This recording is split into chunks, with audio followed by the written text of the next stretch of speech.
Break time.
Okay, break time's over. The ad break, anyway. Hey, Krungo. Hey, Angel Guts. Hey, Fire Mountain. Yeah, I added the crazy preppy girl from Rub Rabbits. Hey, Trist. Kinda strange to say hey, Trist. Like, that's me. But I'm Trist.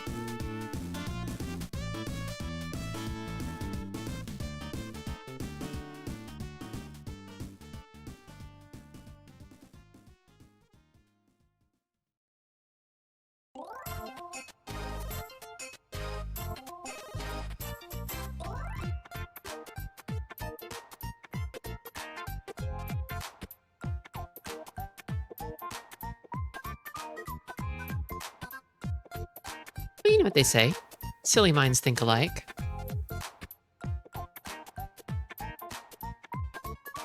You know, before my debut, I was thinking of spelling my name with a Y. But I decided against it. I worried that I'd have a lot of people call me Tristy or something.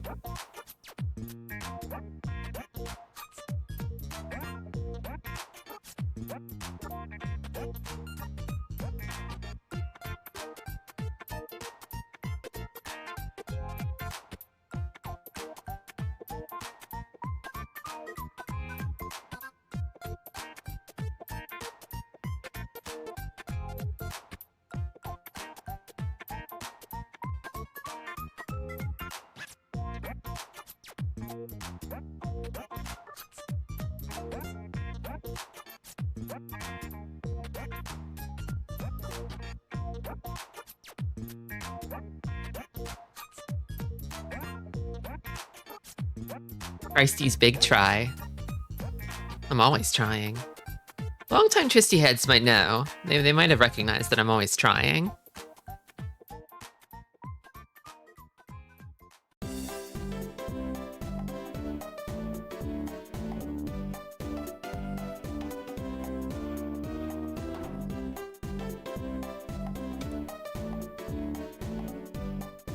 I wish Tristy was real. I'm real. I'm real, okay? Okay, hey. Hey, I'm right here. What the fuck? Hold on a minute. I'm not real yet.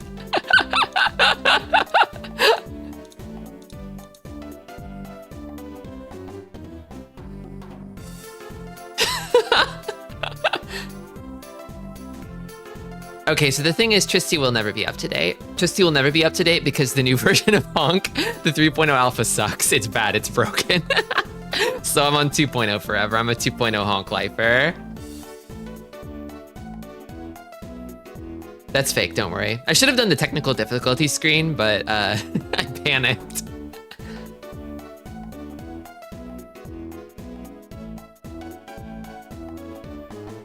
Wait, what? Did you miss it, Fire Mountain?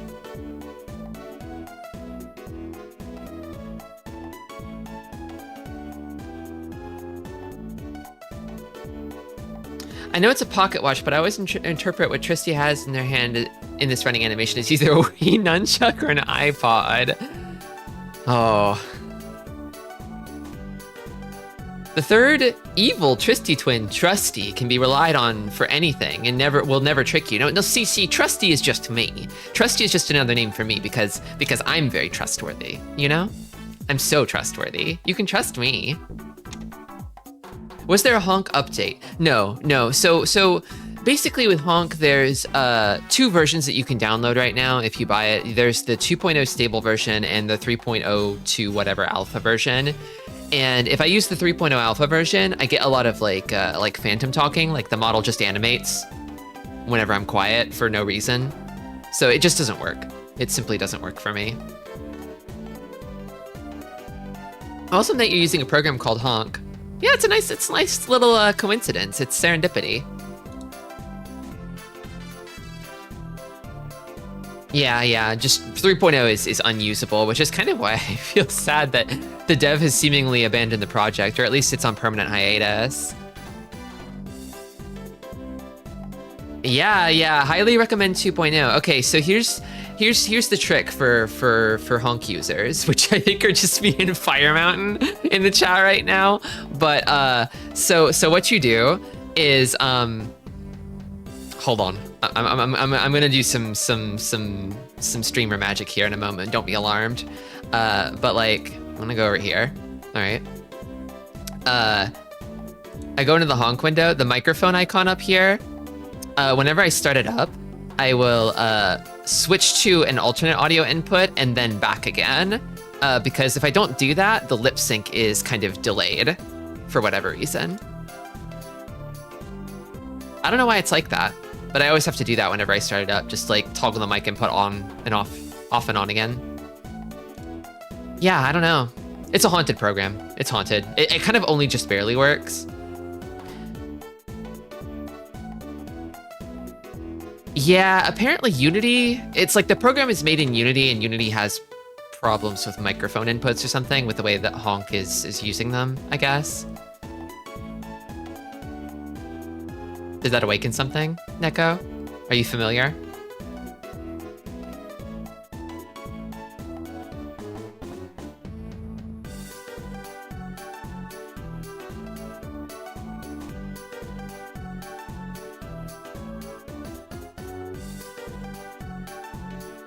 Well, that's a little peek behind the curtain for you. Sorry to immersion break. I am real, I promise. You'll just have to take my word for it.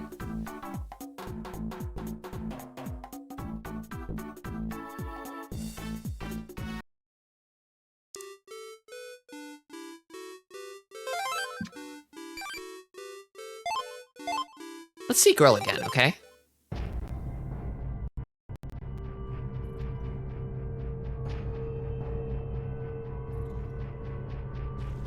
Just looking healthy as usual. So about the magic shield. You can tap someone's status window to toggle between offense and defense, and that should let you protect them.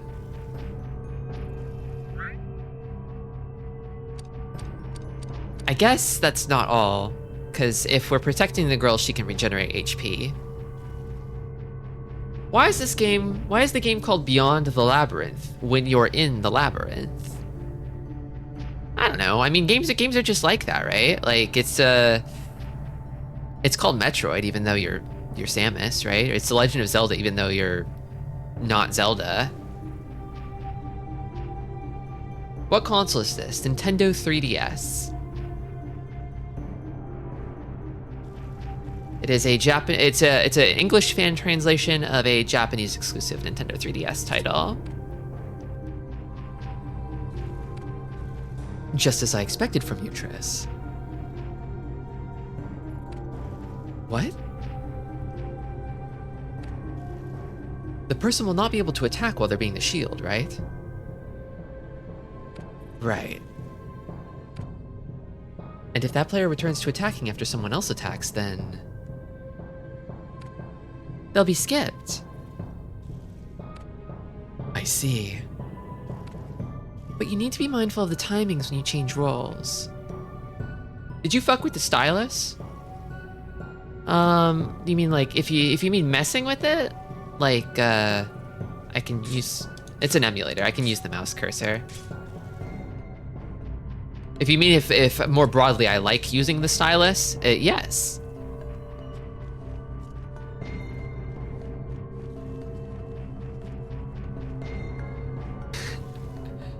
I mean, like, you can chew on it, too. Oh, I don't really have a stylus to chew on at the moment, although that does sound quite delightful. I don't know that I did that all that much. Chewing on it as a youngin'.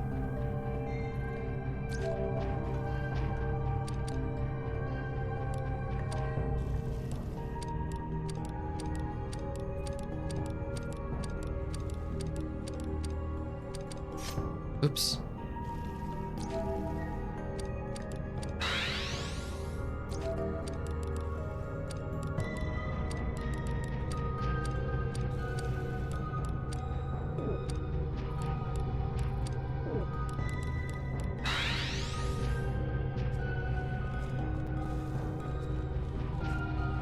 Just a gate right here.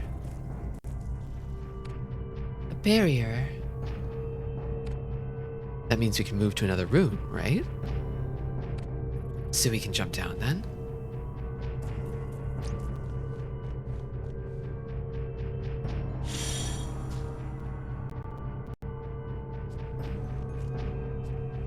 Interesting.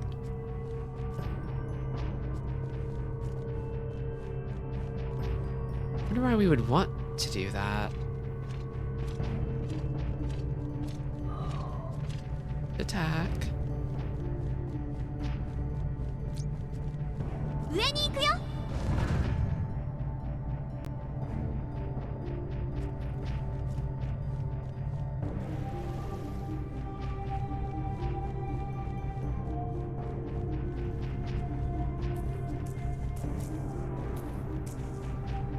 I liked the telescoping metal stylus on the original 3DS. It's quite premium. It's quite fancy.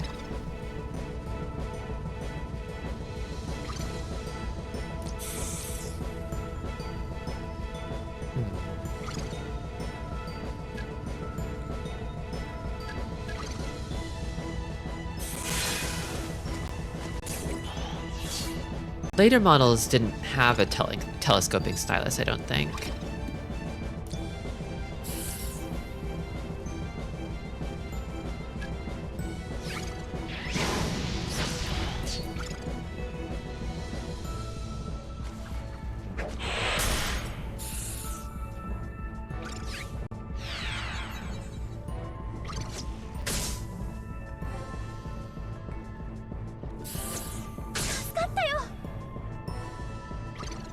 I think my favorite like DS model was the it's a hard toss-up between the DS Lite and the DSi because that GBA port is nice,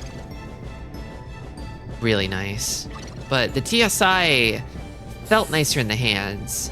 It was just more solid overall. It had a nice weight to it. The screen quality was also a little better too than the DS Lite. I love to protect girls. I've been playing a little bit of off stream. I've been playing a little bit of Final Fantasy IX here and there with Hollow Bell, and every time I see Zidane's protect girls ability, it makes me smile. He's a real one for that.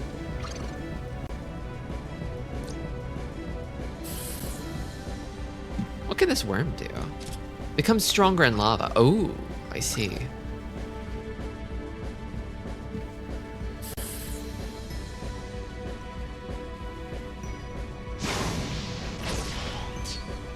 We are using the awesome 2-player mode.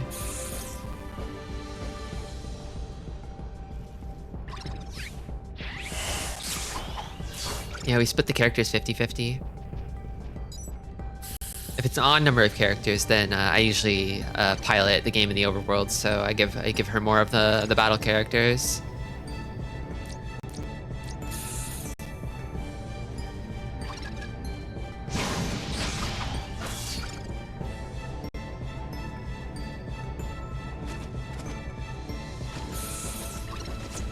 Where's that worm going?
It finally decided to come back. You just let your buddies die. Did you think they'd soften me up or something? Funny behavior.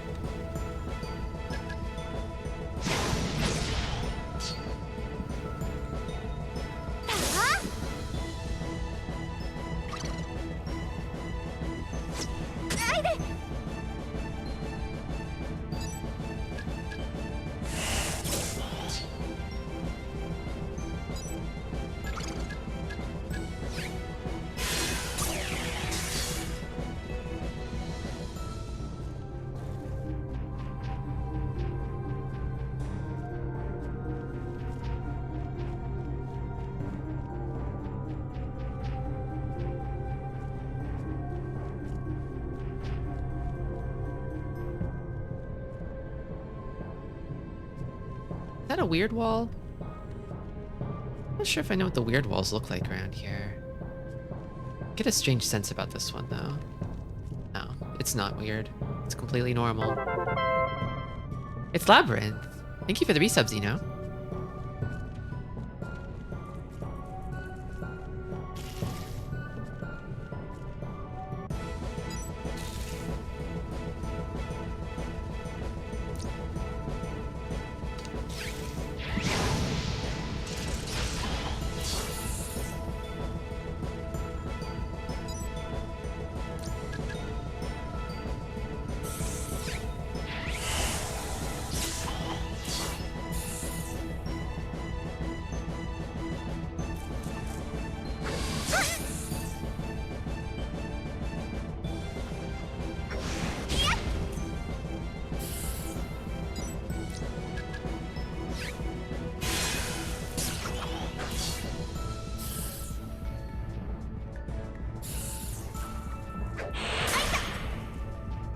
Maybe move Tristan to defense duty. I think the defense is an interesting new little wrinkle, because it's like you'll always have 4 guys and 3 types, so you can get total type coverage with just 3 guys, which will usually free up 1 guy to just sit out the battle. You'll be okay. But at the same time, I noticed that I'm losing out a little bit on Girl Blast potency, because I only have 3 out of the 4 guys fighting at any given time. I'm like, damn, my Girl Blasts are not as strong as they usually are, and it's because I'm only fighting with 75% of the party at all times.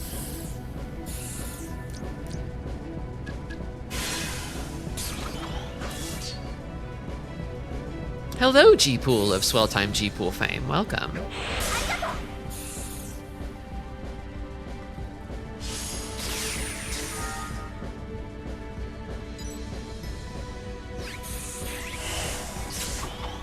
Oh, to get girl blasted. I bet it really hurts. It does a hell of a lot of damage.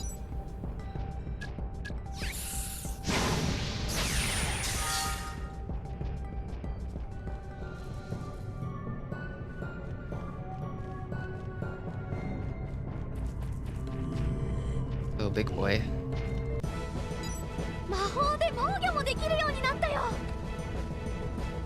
It's us doing the defending, though. The only bad thing is that you can't attack if you're defending. There needs to be a good balance between offense and defense.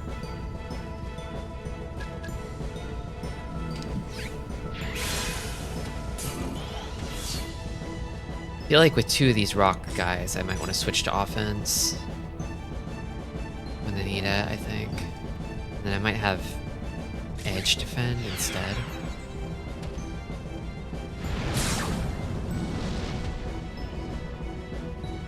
Good thing modern militaries haven't discovered the Girl Blast. Yeah. Thankfully, women are still safe in this small way.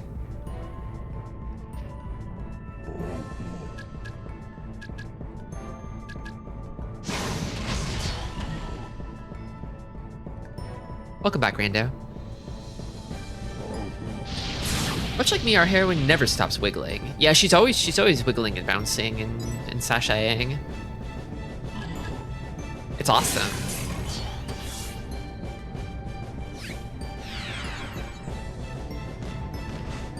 Hashtag girl.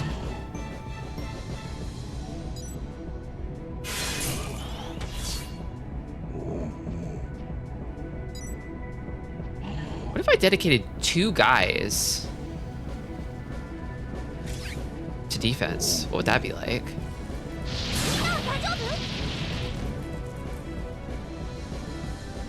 Could be huge.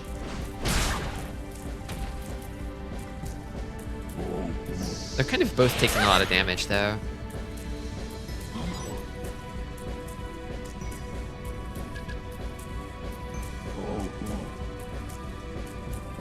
I think like this.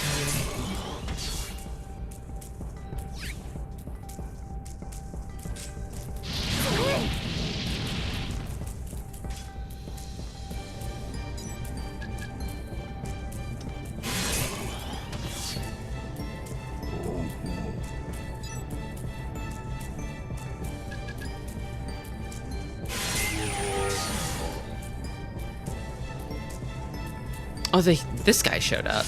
Okay. All right.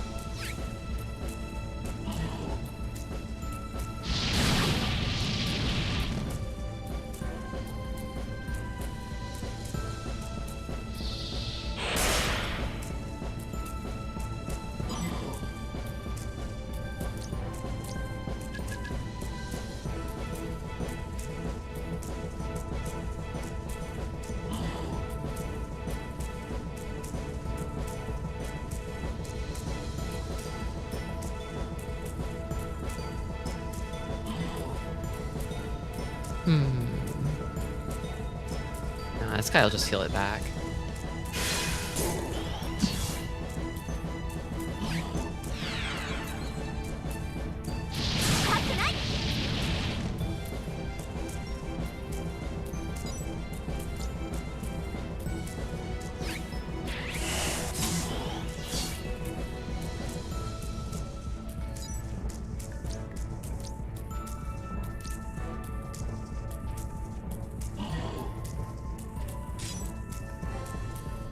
Damn, this guy's hella delayed.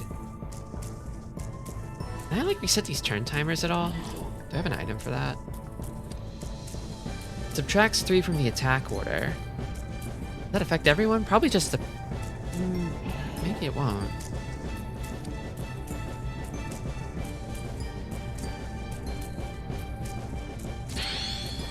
That's not very much at all. Okay, never mind, never mind.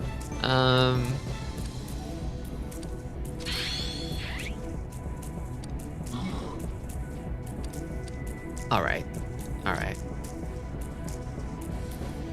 This will be difficult. How do I do this? Maybe I just attack this guy instead.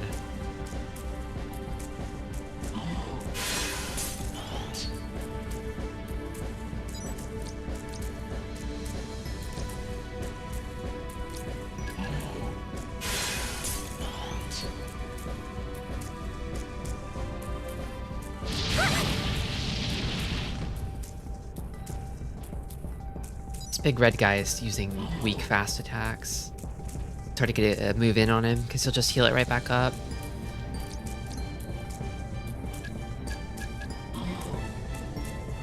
This game's combat system is so good. The decision making is like simple but deep.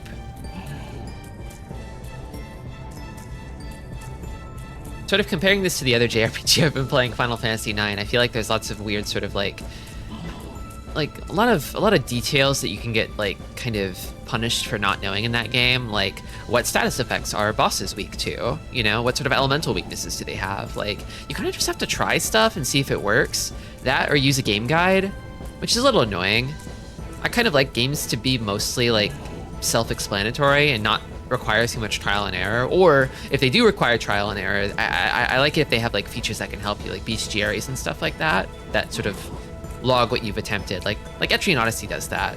You fight something, it'll log, oh, you've tried this attack on this monster. We'll tell you now from then on whether it was strong or weak or what. And you can just sort of consult the bestiary and study that to gain your information in an organic manner. But I like when it's pared down like this too. I think I just want to focus on charging Girl Blast. Say fuck it, even if the guy heals. Because both of these guys have like huge HP pools.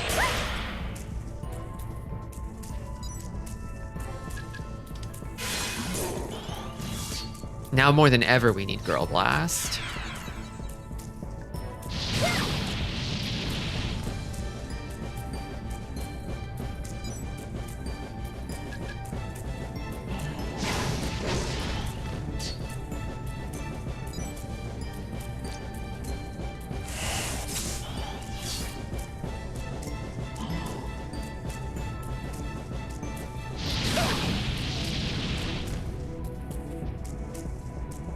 Yeah, it's like a super linear game with like areas where it's like I could pass by this and never ever see it again and just miss an opportunity to like learn a core spell for one party member because I never got the gear piece that spell comes from in the area where that was a drop or whatever. I didn't steal from the right mob, or I didn't like open the right chest or something. And it's kind of stressful. It's a little stressful.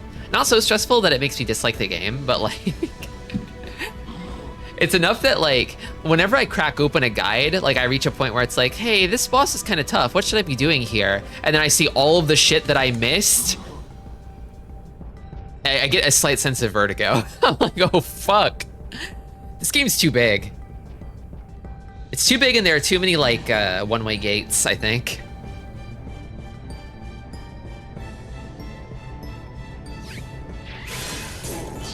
Simply consult playonline.com and enter code FUCKO. Oh, I hope code FUCKO is real. I know it's not real. I wish it was real.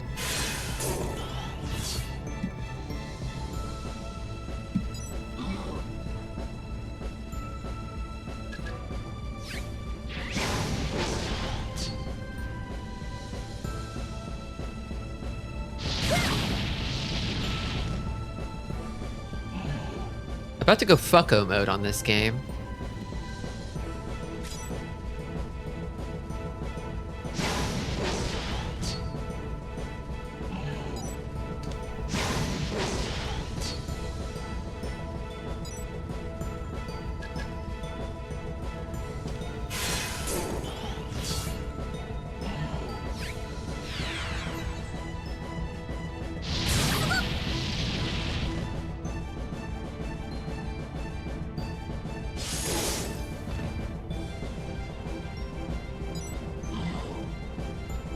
Since Girl Blast's power is multiplied by her HP, I feel like losing power to shield her might be worth it in the end, just for the sake of keeping her HP up. Like on average, it probably balances out.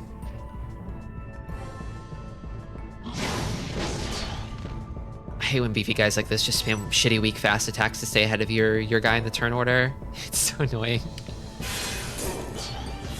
Because you can't really make any headway on them.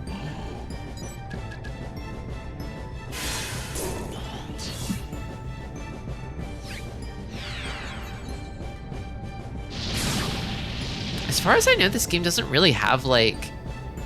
I haven't really run into many encounters I would call bosses. It just kind of throws these bulky enemies at you every once in a while. Okay, here we go. Pop off, finally. Finally.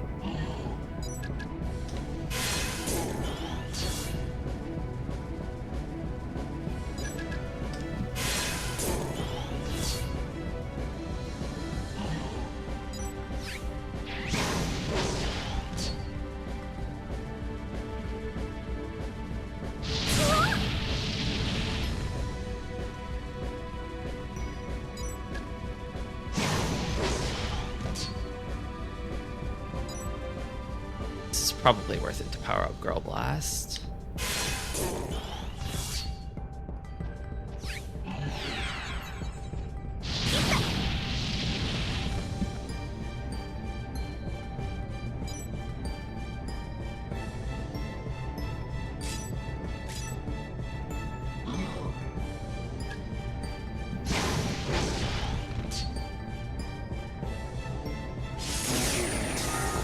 Okay. All right.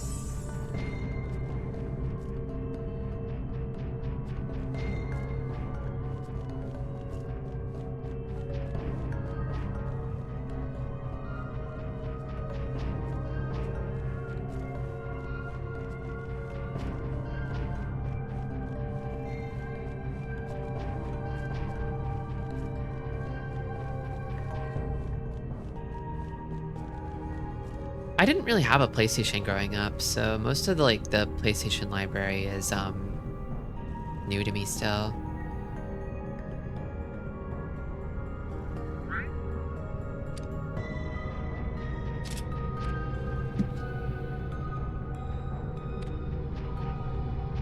They're tutorializing again.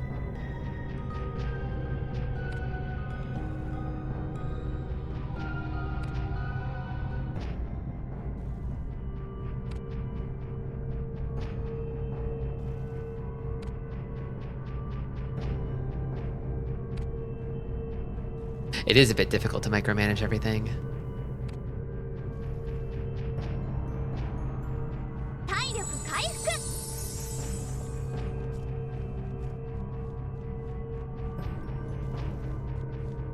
Hold on. Okay, no, that's nothing.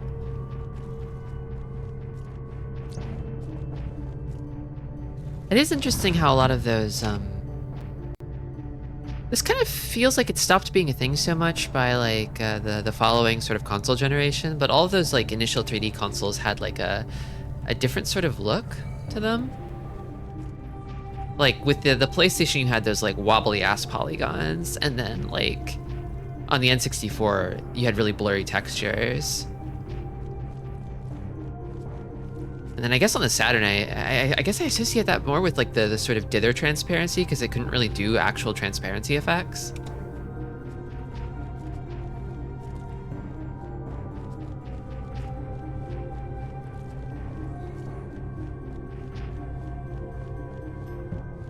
Can't lower it from this side, I bet. Nope.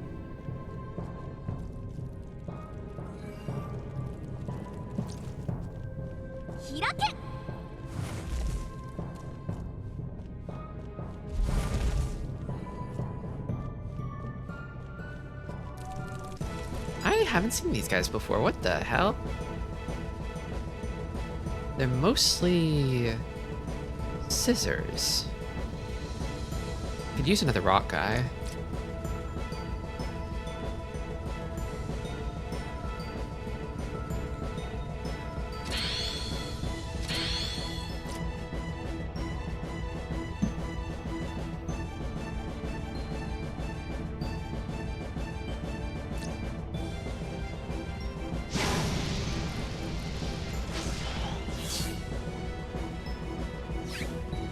Oh, come on.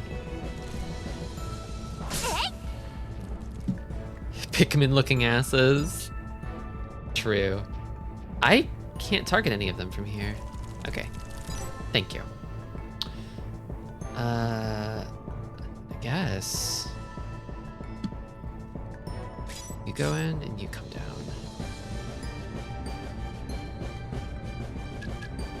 Just gonna heal.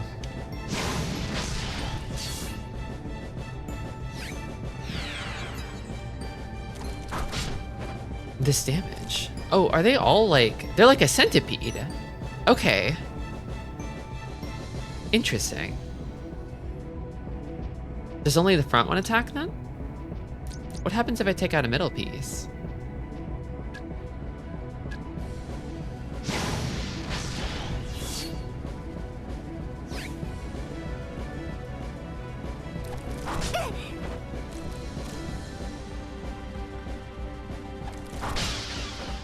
Holy shit! Holy shit, Lily! Uh-oh. Youch! Wasted. I guess they do have a bunch of scissors, guys.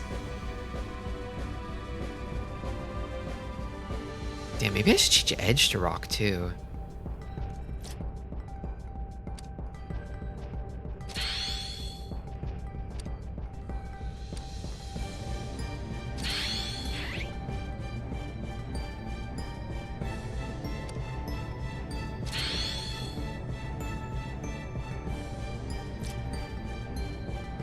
Are we in a dungeon? We are always in a dungeon. We're in the Labyrinth.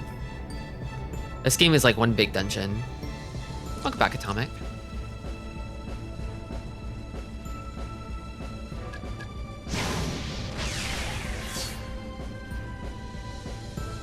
Okay, it looks like they did separate.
This wall weird? Guess I can find out in a moment. Ugh.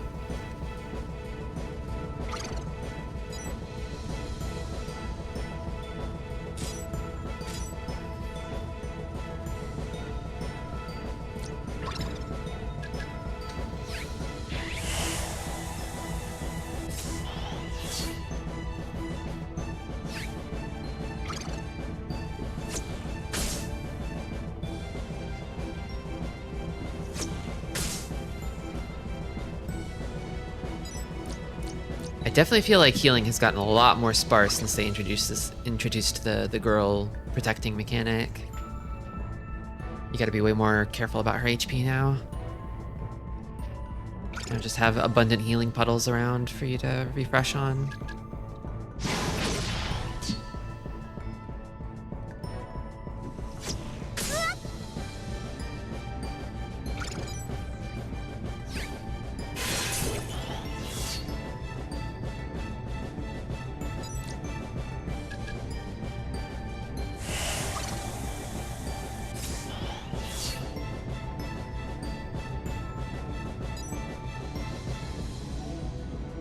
Question for Tristy, do you think Hisoka from Hunter x Hunter is a good or bad example of clown media representation? How many times has Hisoka come up on the stream at this point? I feel like I should start keeping a counter. I feel like we average about once every other week.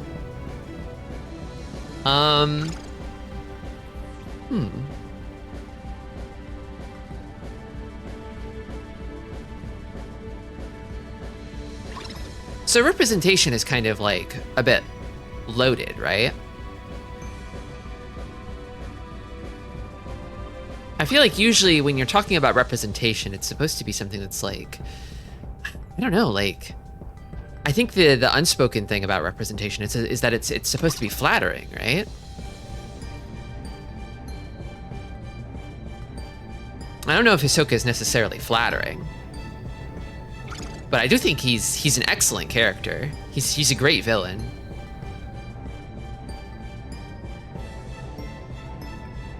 Kind of a chaotic evil. I like that he is sort of like an ally or an enemy depending on the situation, and that he has his own sort of hedonistic agenda. That's awesome. Yeah, I love Hisoka too.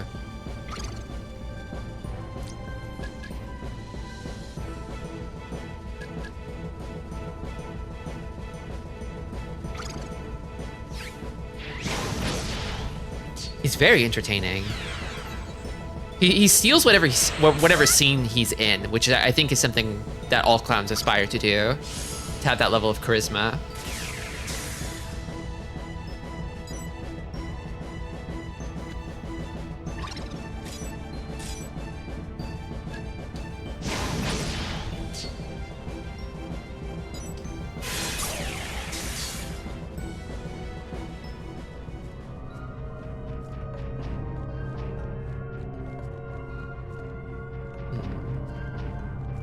Maybe this one's fake.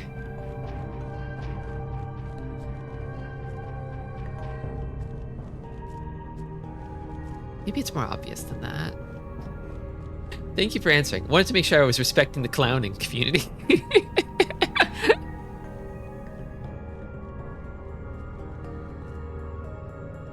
What's this?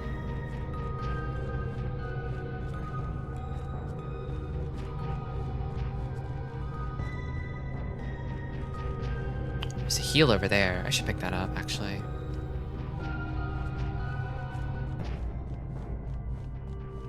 An idea that I've had kicking around in my head for a minute is doing a clown rating stream of some kind. Although I guess the snag, the hang up is like, I'm not really sure what the criteria would be.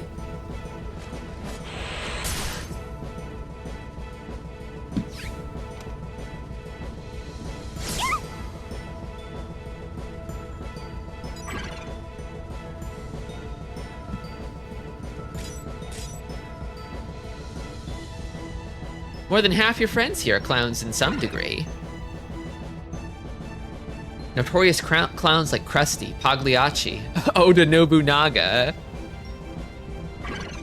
A raw emotional reaction. Yeah, but people are gonna ask me to explain myself. I could dig deep and just feel it out, but I'd like to be able to muster some sort of criteria or explanation. Mad Piero from Cowboy Bebop. Oh, that one. Is that the guy with the top hat who sort of has like who bounces around all over the place? Or is that someone else? That guy's fun. A unified clown theory. Super clown method.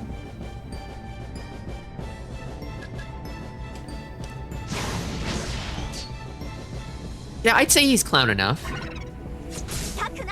Him sort of appearing in the like abandoned theme park, I feel like helps kind of sell his clownishness.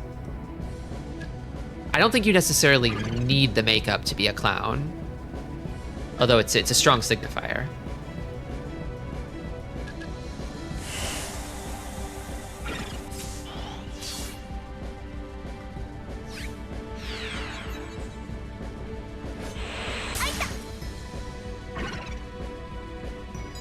That's the other thing too, is it's like if I did this stream, people would probably bring up a lot of clowns that I'm not personally familiar with, and I don't know that I could gain the necessary familiarity and time to make an adequate judgment. The thing about me is that I live under a big cartoon squeaky anvil, and so I probably am not familiar with more than half the clowns people would suggest. I would have to make a very superficial judgment, and then I would maybe come to regret it in the future. Because it would be on the record. I would have some sort of stupid fool-brained opinion about a clown I knew nothing about, and then I encounter that clown later in life and I realize, no, I was wrong. I was wrong, they're awesome.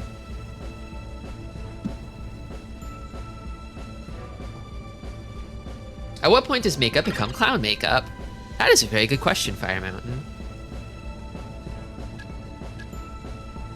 Huh. I think if you start drawing symbols on your face, you're probably there. Who's your #1 clown? Oh God. Wait, no, that's not hard at all. It's me. It's me.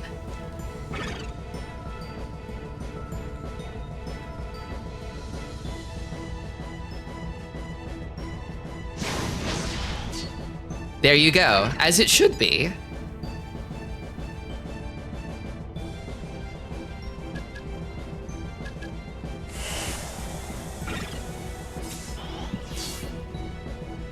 Yeah, like if I did a clown rating tier list and I put myself on it, I would be alone in the top tier. There would be a top tier just for Tristy, just for me, and I would be the only one in it because no other clown comes close. No offense, I'm just that good.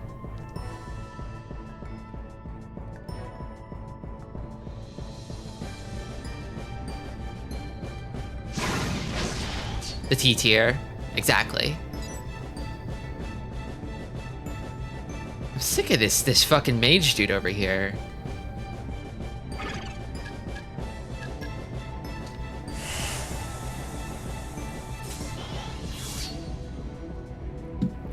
Is Cutie Honey from the anime Cutie Honey wearing clown makeup because she has a heart on her cheek? Cutie Honey is a little clown coded. I think she's campy, and campiness is close to clownliness, I think. If that makes sense.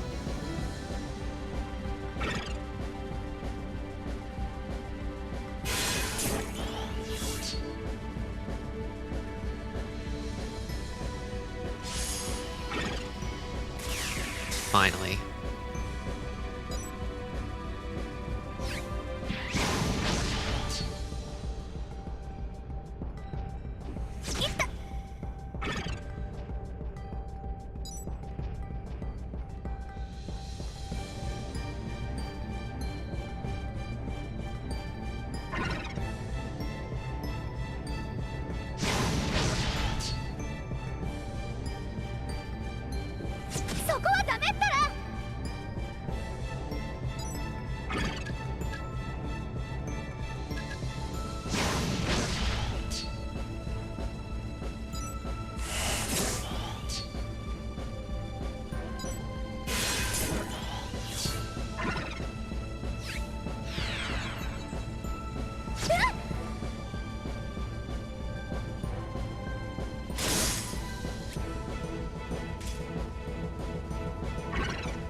Ronald McDonald, that's a low-tier clown.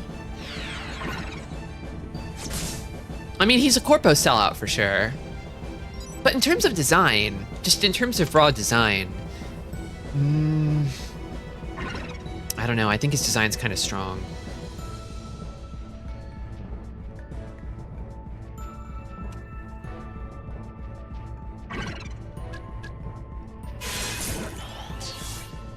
I think he's probably inseparable from the brand he's married to, right? But like, if we were to imagine Ronald McDonald in a vacuum, I think he'd be at least mid-tier, at least. He has a shoe car. See, yeah, he's a contender.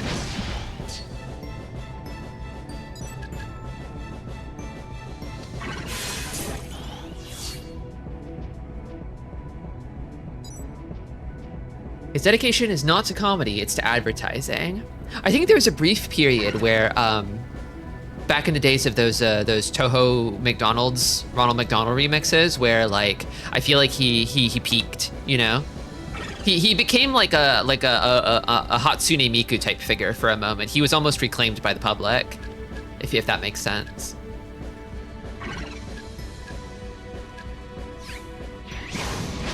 Treasureland Adventure is pretty good.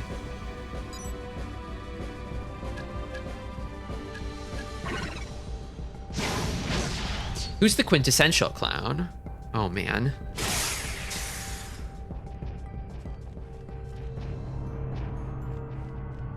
Again, Tristy.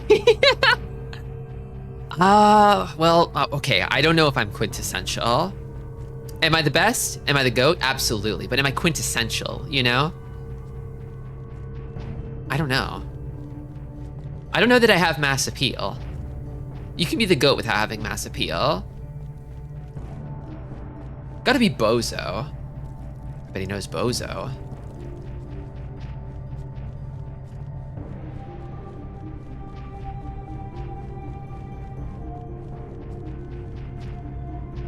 The clown that was at your birthday party. I mean, that's probably like, I mean, it depends. It depends, right? I think if you don't remember that clown's name, if they didn't leave a strong impression on you, hopefully like a positive impression, but I guess a negative. If that clown was forgettable, it's a weak clown. I'm sorry to say. I'm sorry. Yeah, I can't summon Bozo's image in my mind's eye, unfortunately.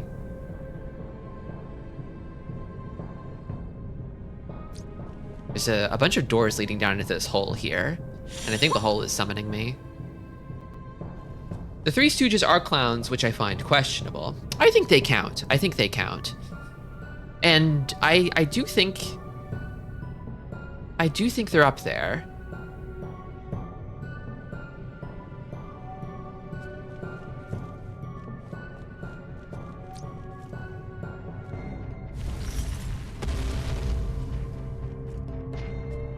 So I think the Joker is one kind of archetype, one kind of quintessential clown, but that's the problem. Is like there's many shades of clownhood, aren't there?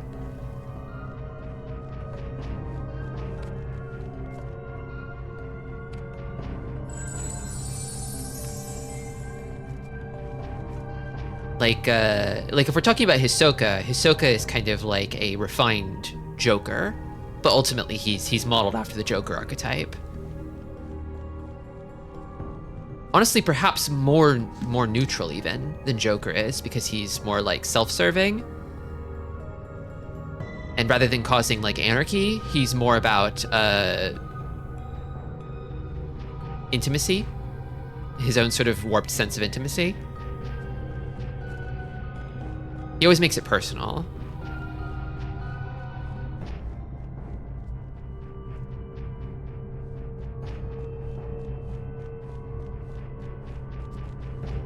I think another kind of clown archetype, maybe not like a clown per se, but you know the Fool from the tarot?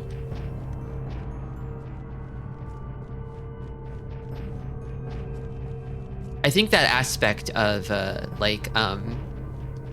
perfectly open emptiness is quintessential.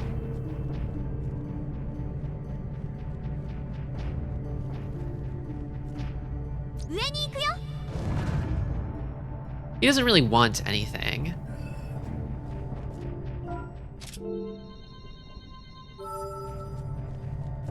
Ostensibly, he wants the Batman.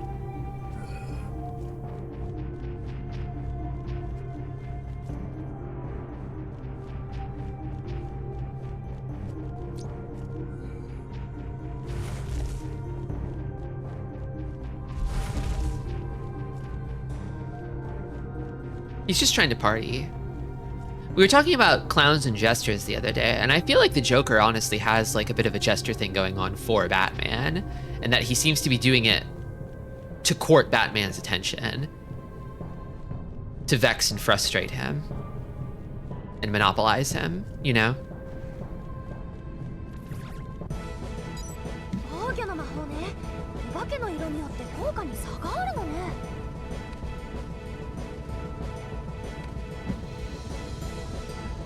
That's what Batman Beyond Return of the Joker is all about. I don't know if I've seen that one.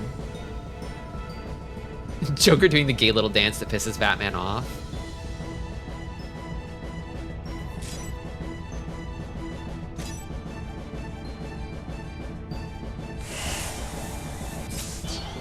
Maybe I should see that at some point. Maybe that could be a movie night at some point. Even G-Pool has seen it. Even G-Pool, huh?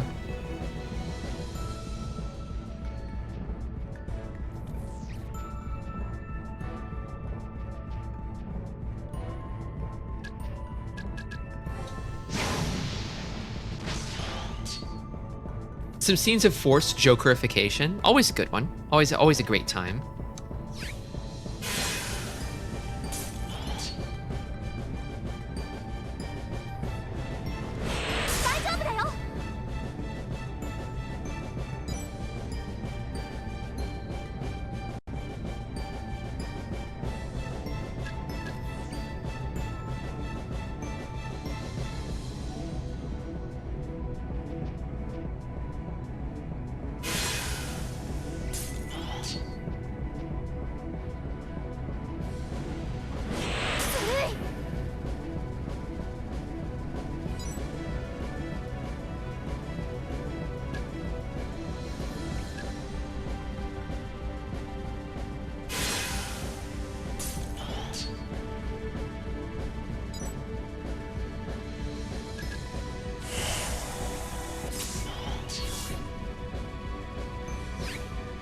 Uh-oh.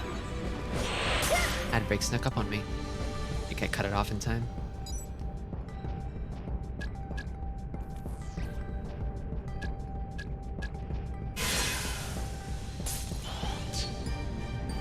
Sorry, I'm lost in the sauce of thinking about archetypal clowns.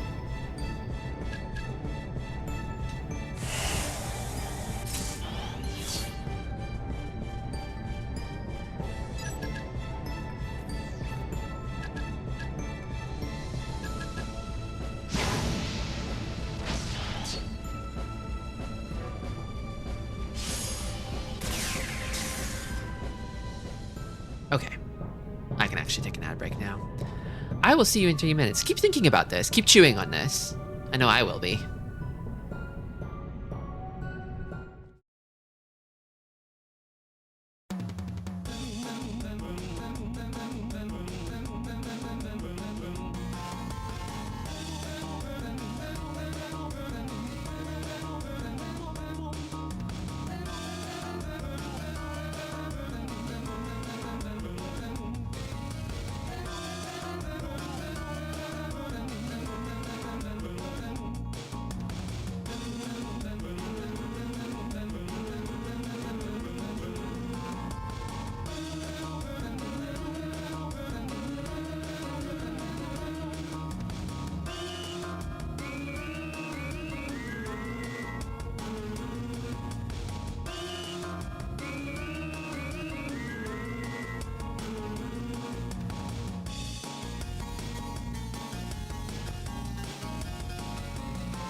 And then back.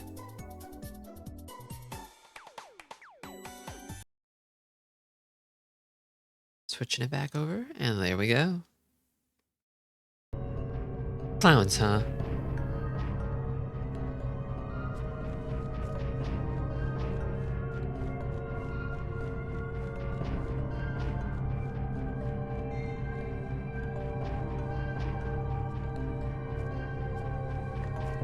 Did you stretch like no tomorrow? Oh, a little. I got up and walked around.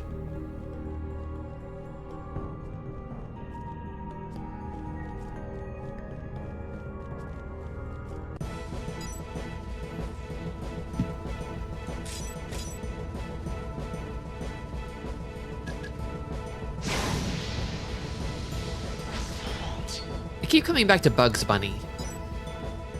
I feel like Bugs Bunny is up there.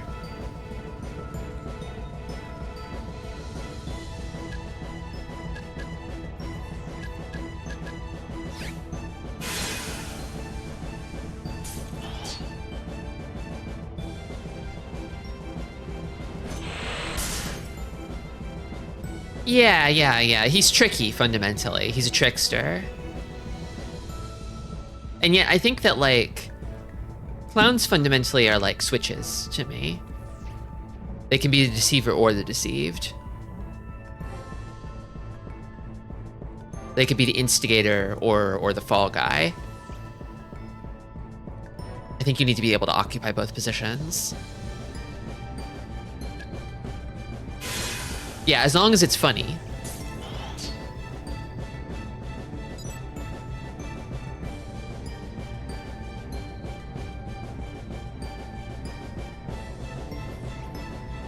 Yeah, exactly. Yeah, maybe there's like a mythological trickster that we could dig even deeper into.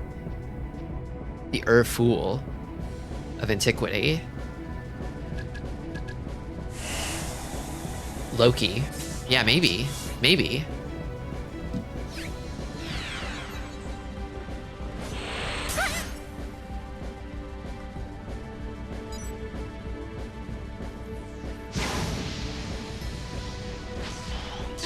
I keep thinking of the very good scene in Who Framed Roger Rabbit where he's only able to slip out of the handcuffs when it's funny. Exactly.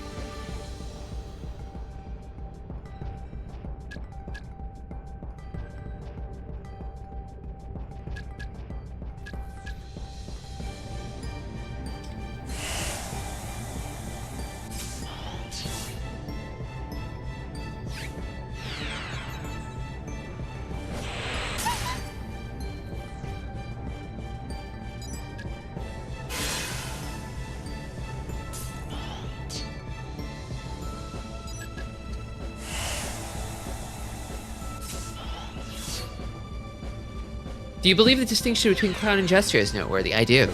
I talked about this a little bit on Twitter the other day, but the thing about a jester is that a jester serves a lord, right? Like, they might like be all flirty and more overtly like libertine, right? But like, than you might expect of a typical clown. But the problem here, the rub, is that a jester, you know, has a master, right? Everybody knows it. They might amuse other people, but they do so at their master's behest. Whereas like a clown will amuse anyone for the right price. I think that's the key distinction. Is the nature of their loyalty. The Ronin clown. I think that says a lot about you. Probably.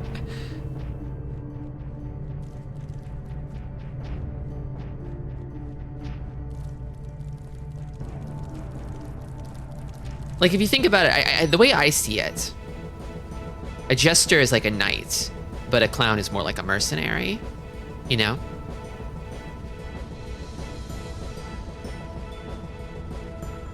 A lot of paper guys in this stack here.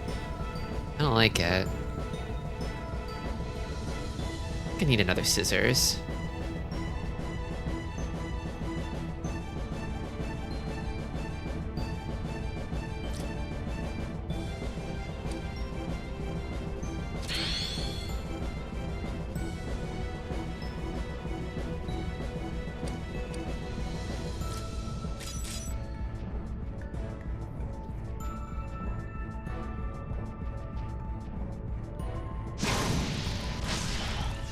The loyalties of a clown lie with the highest kidder.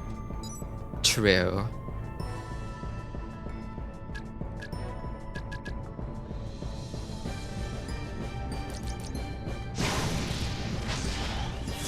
Very disappointed that r/clown is mostly sexy babes. Strange, but I guess understandable.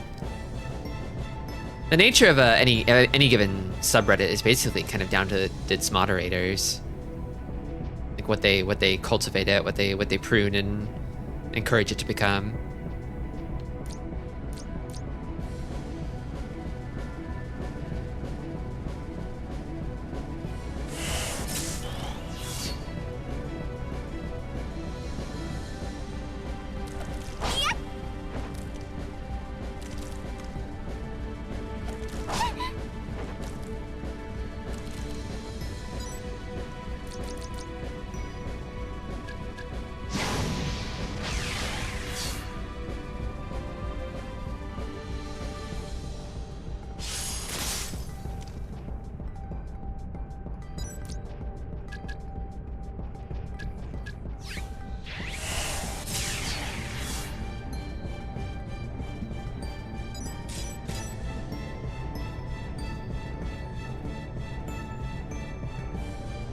In contrast, our gestures does not, which proves your point.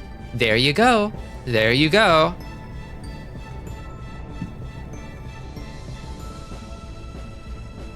I wanted to see what the pro clowns talk shop. Yeah, I wonder. I wonder if there's a subreddit just for professional clowns to discuss their craft.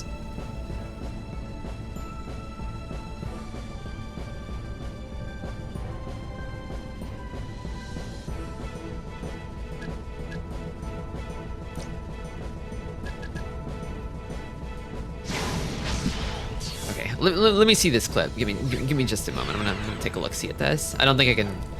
Maybe you could pop it up on stream. Give me just a moment. Copy.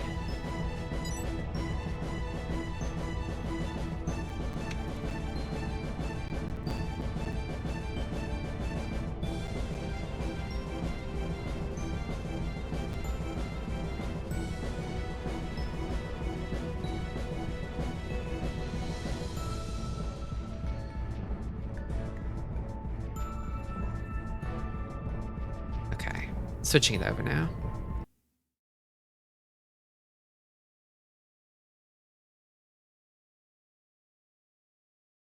Where are you? Huh. That's strange. Why isn't it here? It was here just a moment ago. Is it over here? What did I leave? Oh, is it here? It's here, isn't it? Okay, here we go. That's where I left it.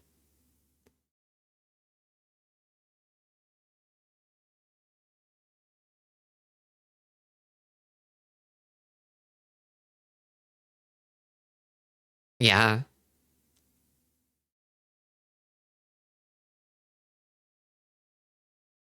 That's so true.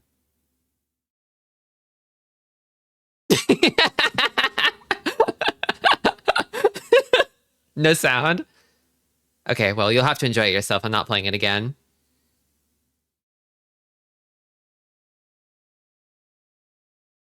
Damn, I missed the Wild Arms streams. I hope they come back someday.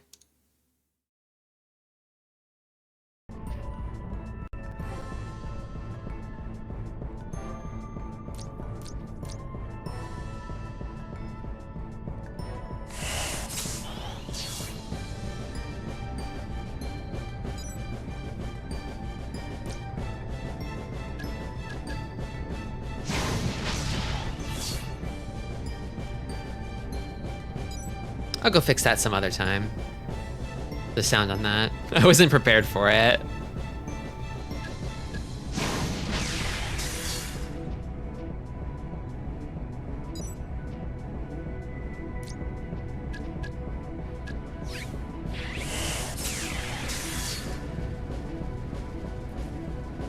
You acted to the clip like you were on the phone with someone.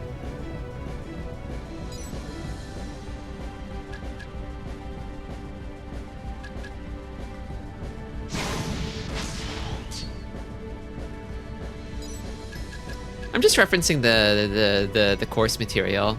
I'm sure you all have the link open in your own browser and are watching along with me.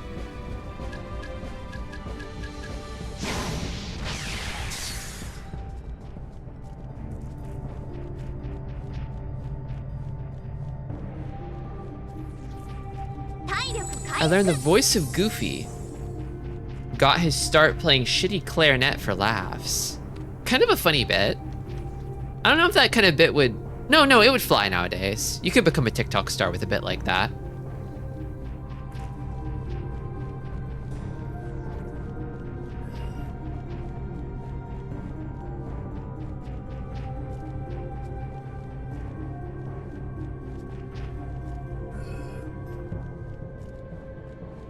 Shitty flute cover of My Heart Will Go On still hits. Yeah, exactly. Playing a musical instrument badly is timeless. Okay.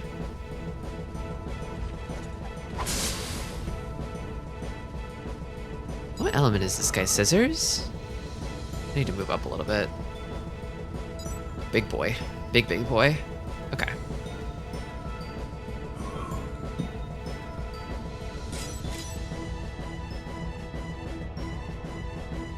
In our training, you start with juggling. Once you can do a 3-ball cascade, we move on to more juggling balloon animals. After a month of balloon animals and juggling, we start to throw in some magic and jokes. Damn, training for clown is a lot of work. Yeah, I just kind of skipped all that stuff by making a pact with a demon for insane magical darkness evil power.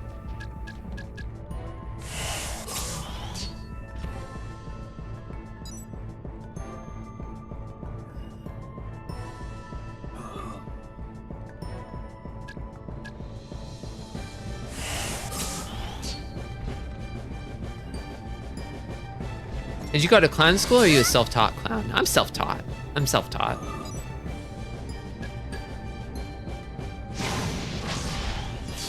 I'm sure that clown code loving professionals scoff at my ways.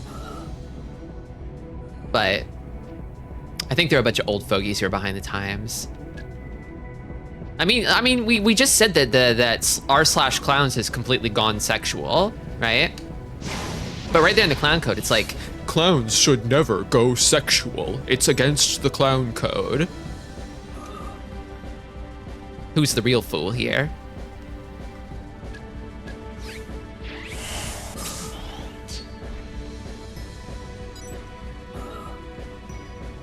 Three months, we throw in movement. Pantomime, give people a chance to unicycle, and stilt. Okay. The unicycle, I think the comedy value of the unicycle is vastly overrated. More often than not, it's like, it's just sort of admirable that someone can ride a unicycle in the first place, I guess. But then like the novelty quickly wears off and you just realize that like, this is an abomination. This is a vehicle that shouldn't exist. A bicycle is strictly superior in every sense.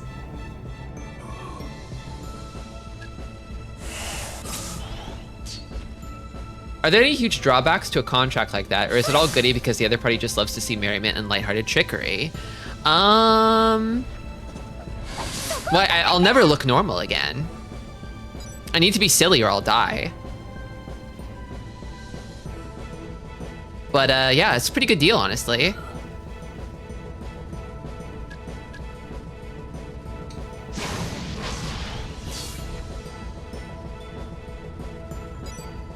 Yeah, so it's not so different from how you've been living, is it?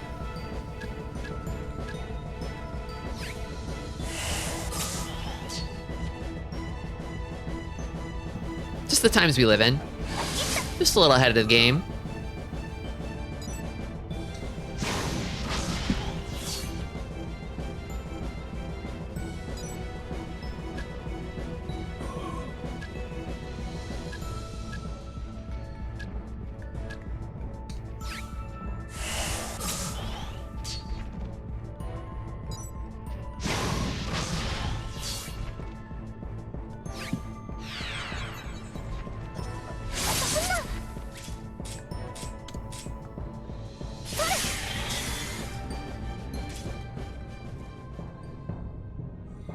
How do you learn about the commedia dell'arte without going to clown college? The theory of ha guffaw ha ha formula.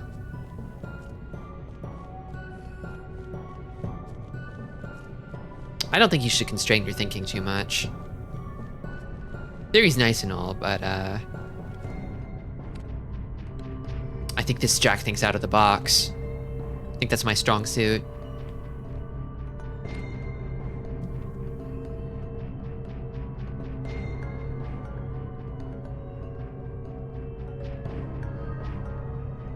I've been jumping down. Maybe this one will give me a different result.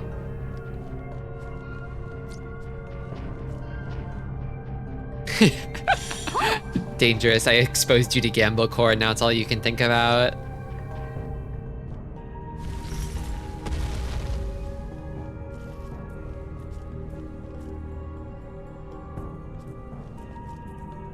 Have I been on this side?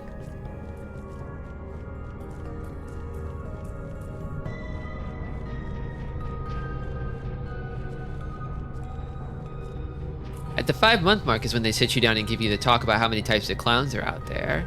You have to train to be worthy of knowing that. It's that gatekeeping that pisses me off. That holier than thou attitude. Oh yeah, I'm better than you just because I went to clown college. Fuck off. Who's making people giggle and smile more, huh?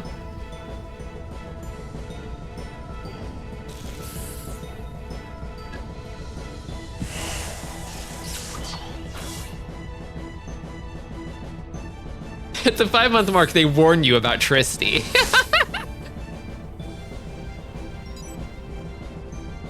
I find carnival clowns to have some honor. I've never had a bad experience with a carnival clown.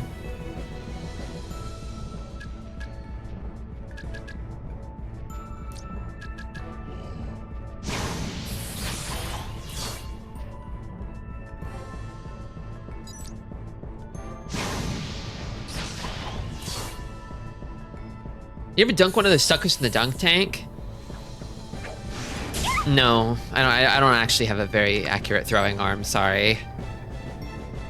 I can't throw worth a damn.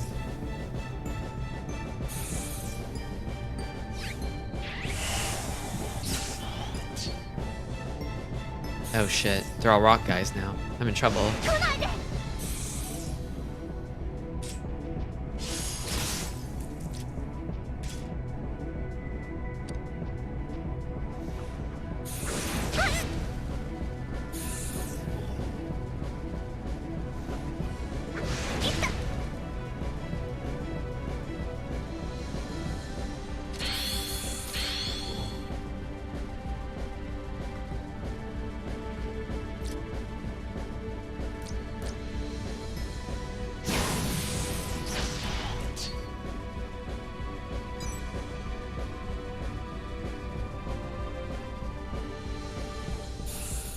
My coworker Larry gets laughs, but he's a vulgarian, not rooted in proper clowning. I mean, everybody's got to start somewhere, right?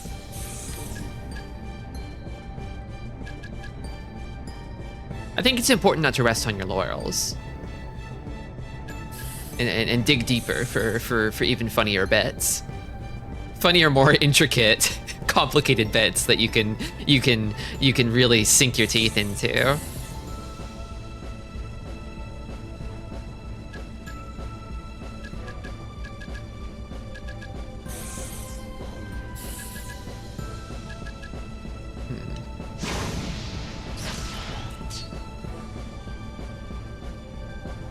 What's the maximum distance you can hit a face with a pie? I'm more of a melee pie fan myself.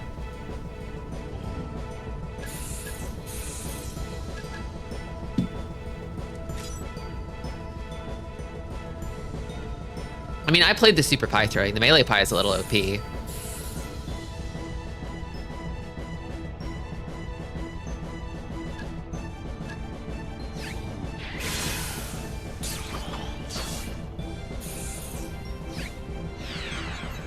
You put your arm around their shoulder to lull them into a false sense of security.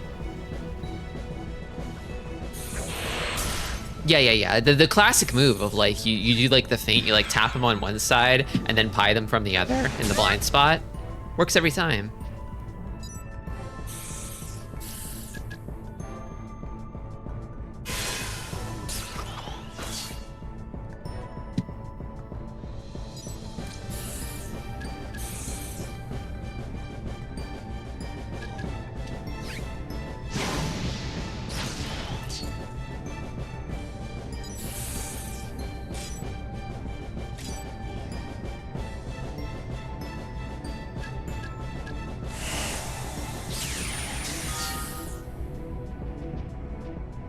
I think I would be in trouble if this big boy woke up, but he is soundly sleeping.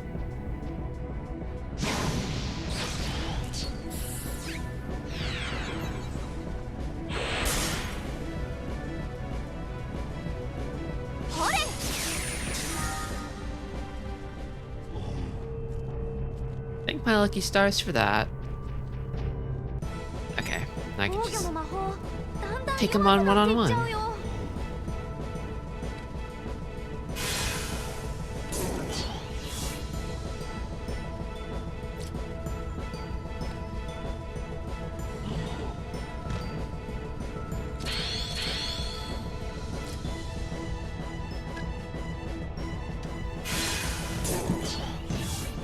Hey, Rugi.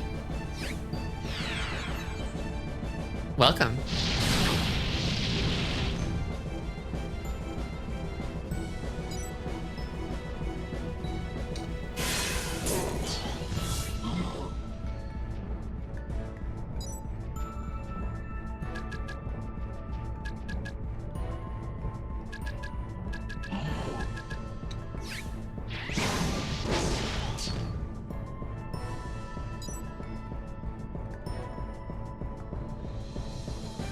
Okay, Arugi Blues, a question for you.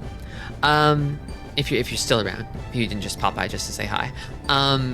When you think of an archetypal quintessential clown, who do you think of? And don't say Tristy. You can't say Tristy. It has to be someone other than me.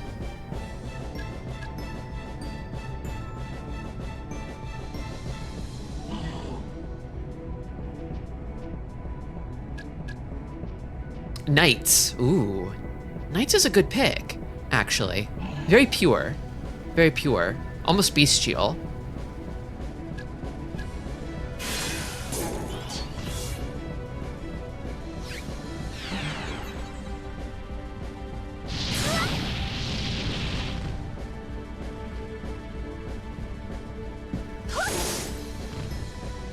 This is a weird Knights. I don't like it. I don't like this Knights. Xeno.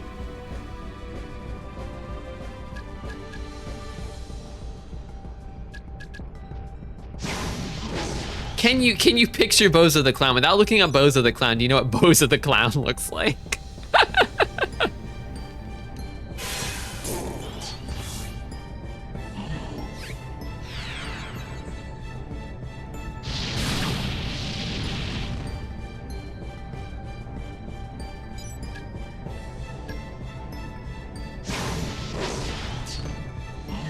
Wario. Wario.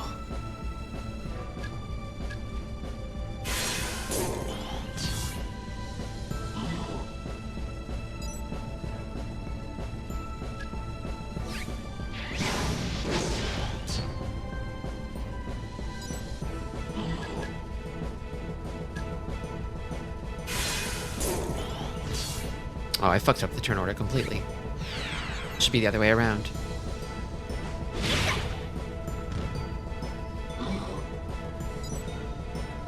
I could fix it though. I could fix it. So I...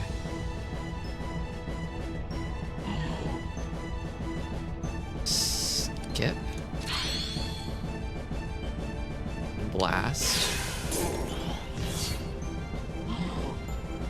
And then skip. And blast.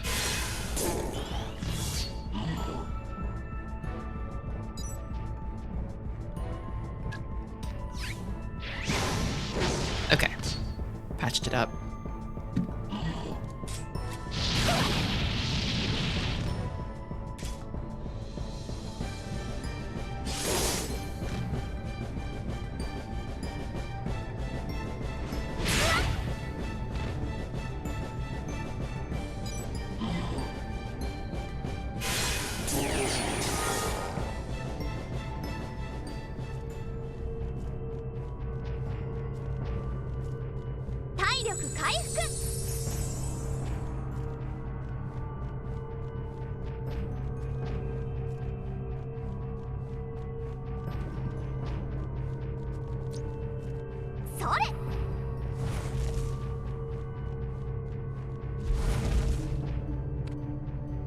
Even this place has lava? There's gotta be a switch around here too, right? Try looking around for one, Triss.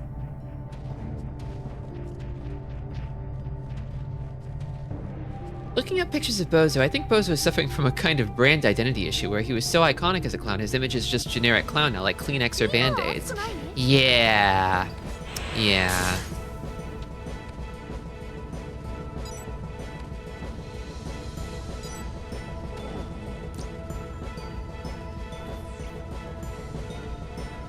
I think it's important in this modern day and age to be to not be too perfect. To have some sort of idiosyncrasies and imperfections. Things that other people wouldn't want to copy, you know? A little bit of ugliness, even.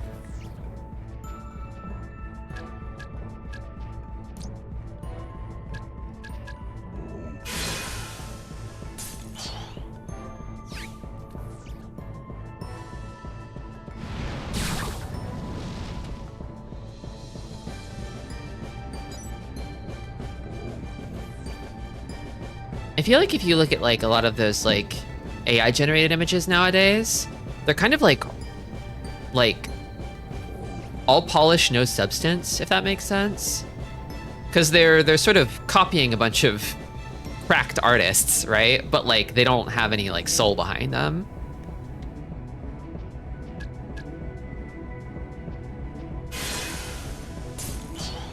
I think to differentiate yourself in a deluge of these kinds of images, you should be making stuff that's rougher and sketchier and flawed, more obviously flawed in a human way. You need to lean into your humanity, and humanity is imperfection, I think, and raw visceral feeling.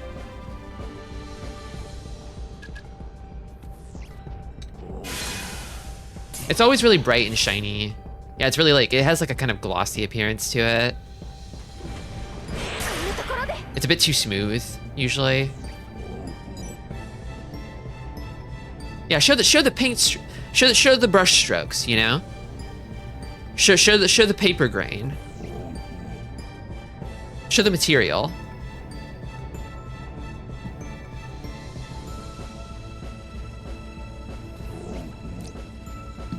I think I need more scissors here, maybe.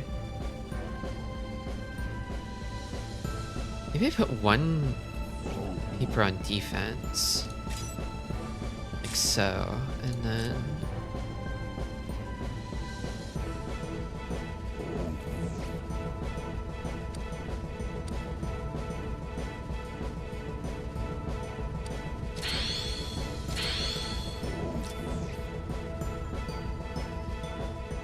Muscular Tristialacria, beautiful, trending on ArtStation, brush strokes. It's gonna draw like I mean, I don't think AI even knows what Tristialacria even is, unfortunately, but if it did, let's say it did for the sake of argument, I think it would draw me like muscular. I think it would probably draw my bodysuit as like flesh or something. It would mistake it for flesh. It would think that this is just my skin, even though it's a unitard,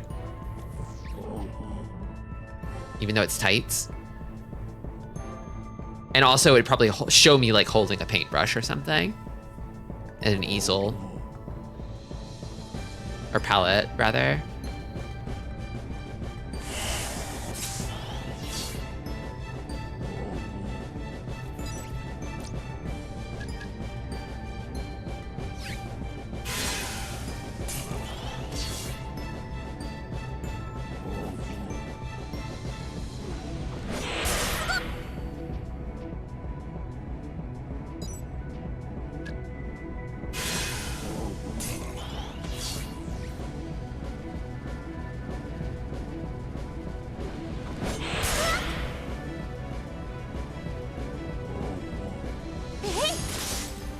$1 ballpoint pens kind of go crazy. If you've ever drawn with one, cheap paper, cheap pen, kind of awesome. Kind of an awesome drawing experience. I feel like cheap paper falls apart with like pencil because you can't really erase on it without shredding it. But if you're not erasing, then it doesn't matter. As long as the ink doesn't bleed, you're good. And usually ballpoint, like cheap ballpoint ink doesn't.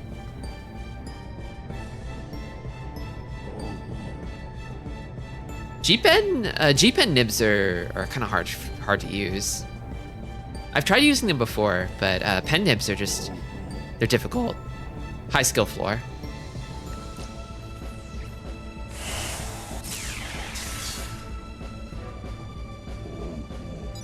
So the thing about drawing is like, nobody actually really knows how to draw. Anybody you ask, like,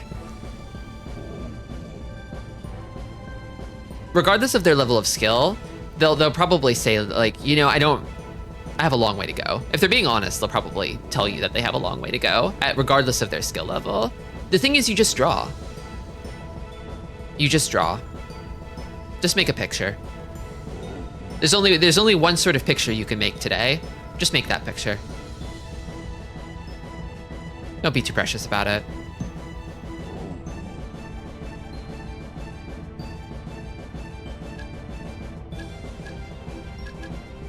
You won't suddenly become better from not drawing. And everybody wants to be better. Everybody who draws wants to be better. But you only get there by just making what you can make today.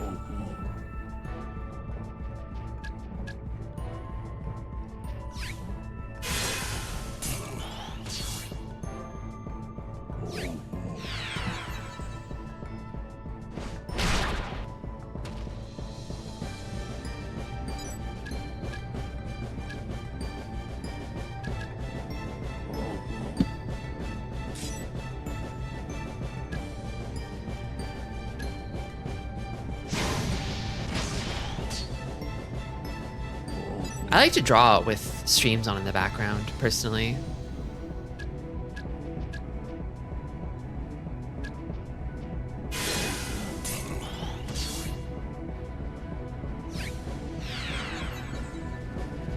You can draw while listening to streamers like Tristy Alacria. Exactly.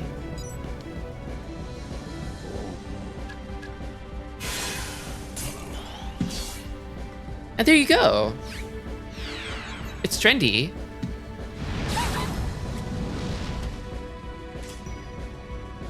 I'd rather perform to the best of my current ability and finish a large game than wait until my skills have improved, because then I'd never have done anything at all, and I'd never have improved either. Yeah, there you go. That's it. That's the secret sauce.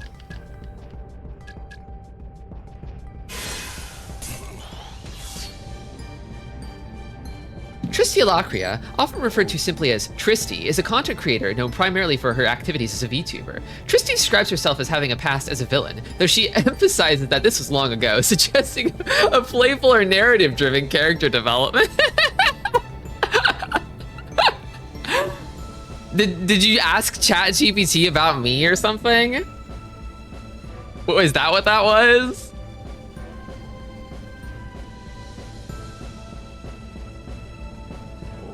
It is a bit of a playful, narrative-driven character development, I must say.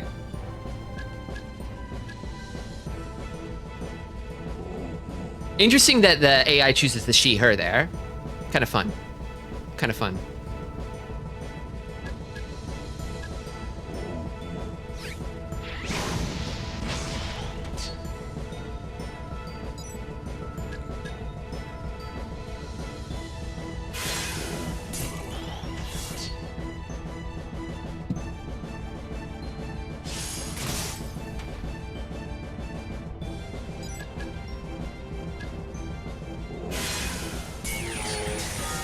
It also says Tristy loves Yu-Gi-Oh.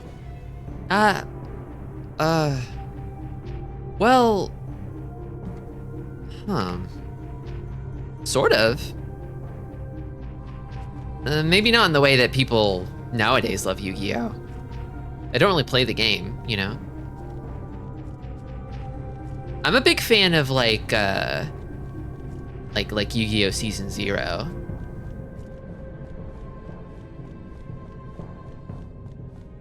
I like Toon Gemini Elf. There you go. Yeah, me too. Me too. Big Toon fan. Big Maximilian Pegasus fan. Oh, okay.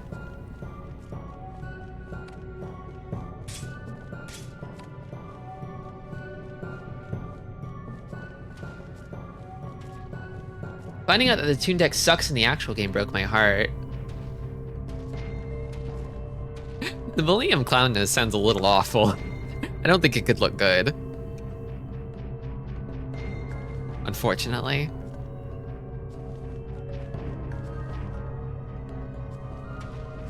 See a lava switch around here anywhere. Maybe I should walk a little further just to map it out. And maybe to kill this guy. I get to win every 8 matches.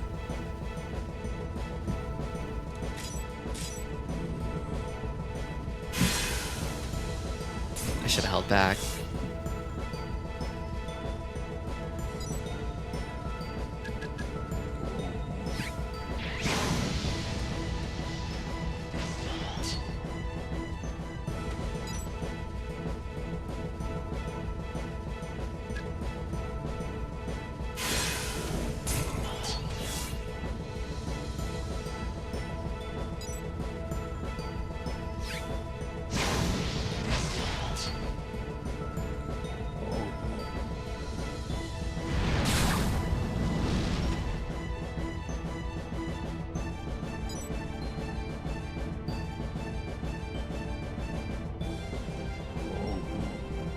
There's a panel from the manga that I really like. I don't know if it made it into the anime. Maybe it did. Of Pegasus, and he's like sitting on the island waiting for the duelist to finish the contest or whatever, get to the championship phase, and he's like. he's like reclining in his dining hall or whatever with a comic book, and he's like. Eating cheese and drinking wine and reading the finest American comic book, Funny Rabbit. It doesn't get better than this. You know? It's like, it's true. It's true. It doesn't get better than that. It really doesn't.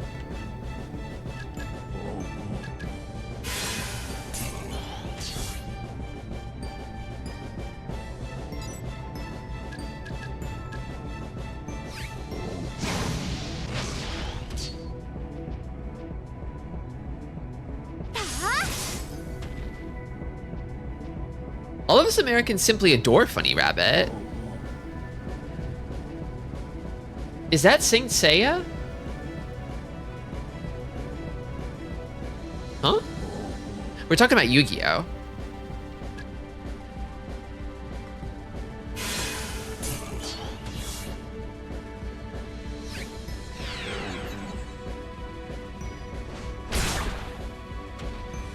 I should read Saint Seiya at some point. I've been meaning to.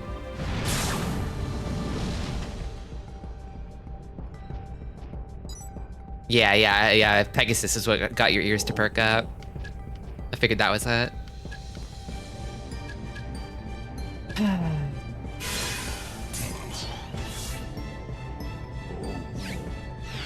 These guys love wars of attrition.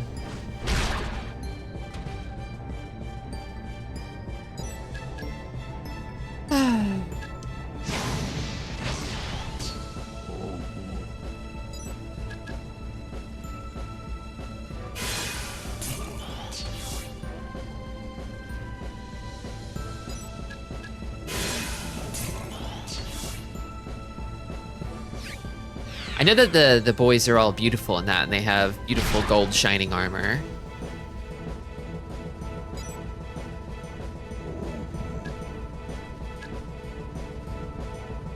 Why is this big guy so fucking fast? He's like operating at like a 9-turn delay or something. It's crazy. Can't stand this dude.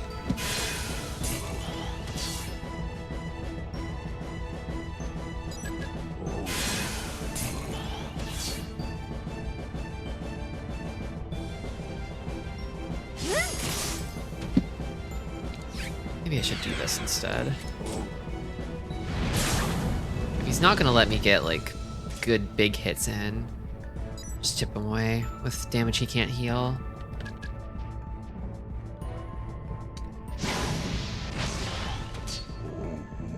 The English dub of Saint Seiya uses Bowling for Soup's cover of I Ran So Far Away as the OP. I didn't even know it had a dub.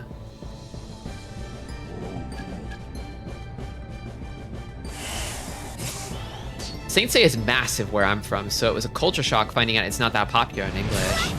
Yeah, I've heard of that.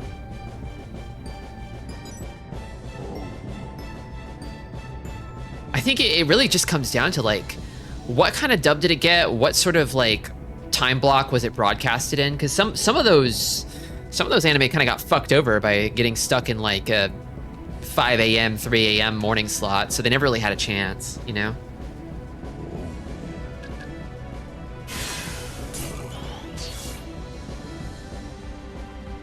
Every Saint Seiya thing gets released in Spain even now.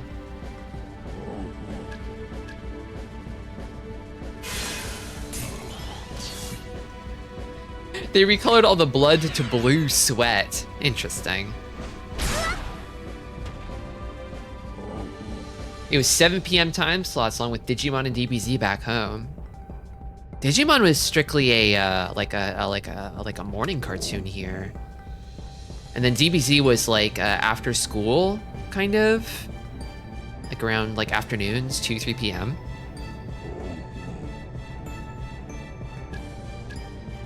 A lot of those anime were like censored for those blocks.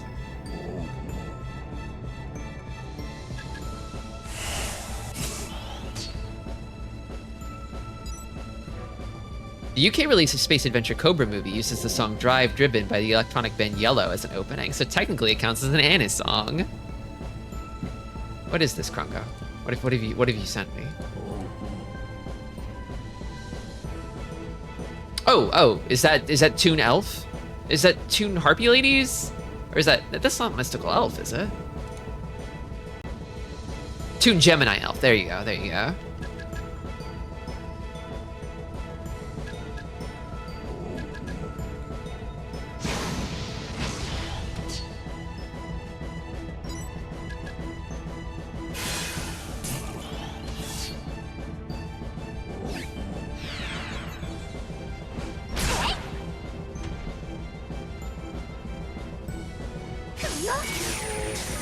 Finally.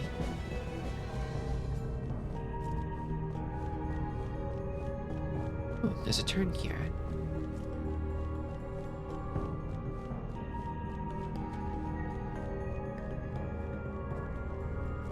Another big boy.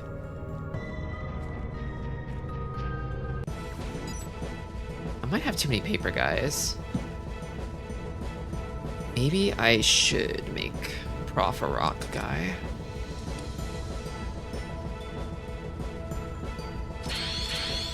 Kind of burning through these. I'll have to just play around it eventually.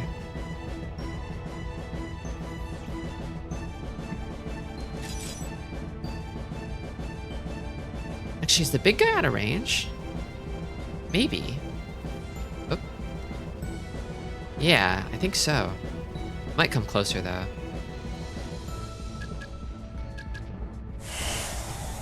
Toon Harpy Lady. Oh, awesome. I am a big fan of Toon Dark Magician Girl. I mean, who isn't, but...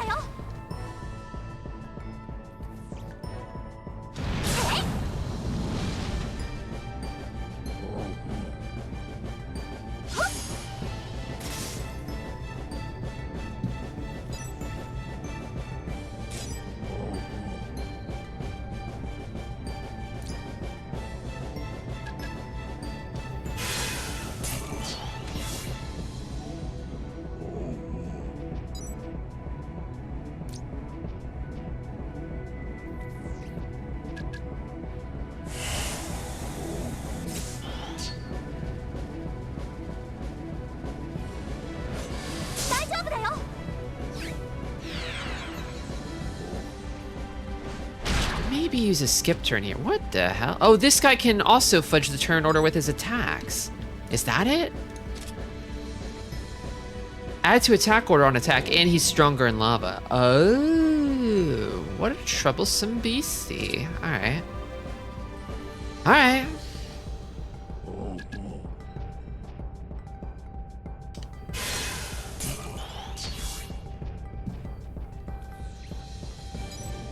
The new video game is in like Master Duel. I haven't even touched Master Duel. New Yu-Gi-Oh kind of scares me.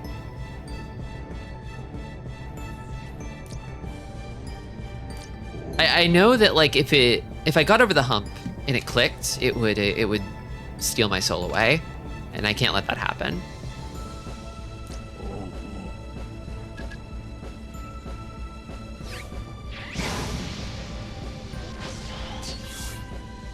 Yeah, it's Master Duel, not Basic Duel.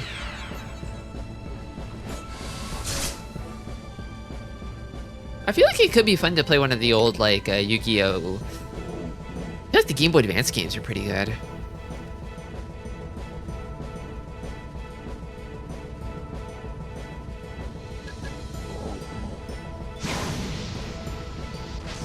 Back before the rules got too complicated.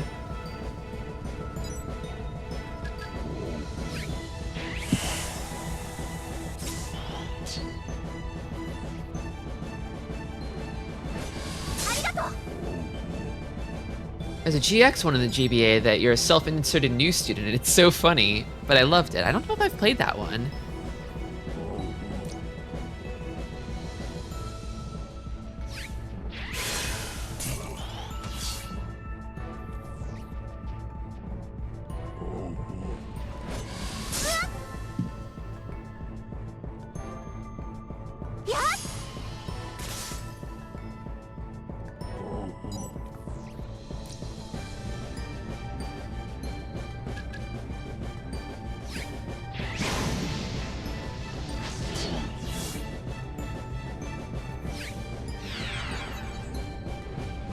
I do appreciate that all the Yu-Gi-Oh games try a narrative. Yeah, I think the story of Yu-Gi-Oh appeals to me more than playing the card game, I think.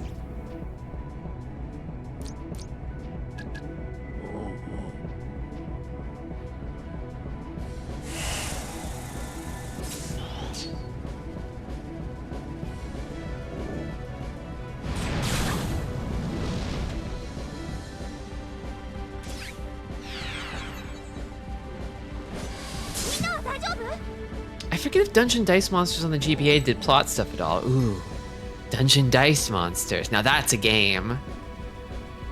That's a game. I kind of want to play that. Dungeon Dice Monsters. That game's tough. It's a brain buster. They should make Dungeon Dice Monsters Master Duel.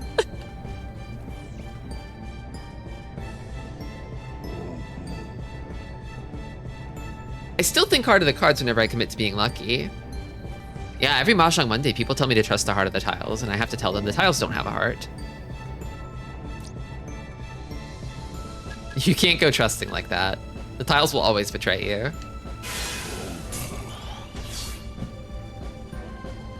Who's gonna link cable up with me on Dungeon Dice Monsters GBA? You should do a Dungeon Dice Monsters tournament G-Pool. A GBA Dungeon Dice Monsters tournament, I think. I have no idea if what I'm suggesting is even remotely logistically feasible. I'm just spitballing here.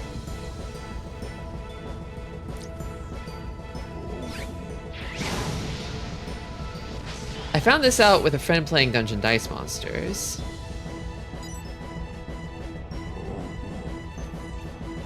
Remember the wireless thing that came with Fire Red Leaf Green? Oh, I remember that thing. The hat, little hat.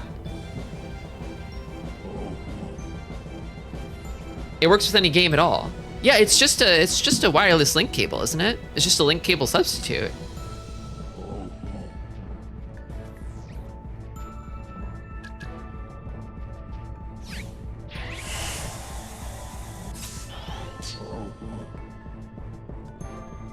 Tristy, I need your expertise. Is flow real? Oh, that's... Ooh, is flow real?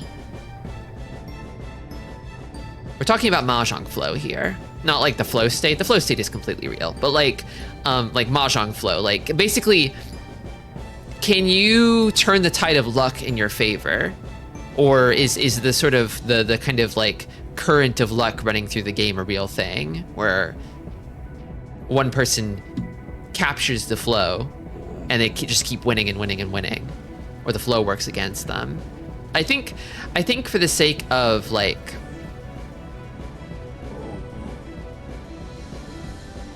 playing competitively, you can't really seriously believe in flow, I guess, because it's kind of like it's like a mental pitfall, you know? It's a way of sort of divesting yourself of accountability for your actions. Even though in Mahjong you're not 100% accountable, you can't be. You need to take as much accountability as possible, even maybe more than your share.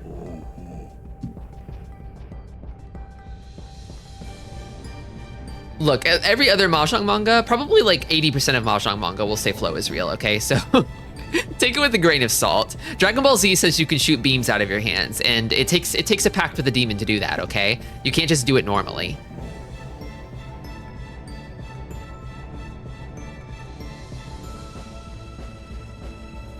Is occult Mahjong real? I mean, occult is basically just kind of like trying to manipulate the flow, right?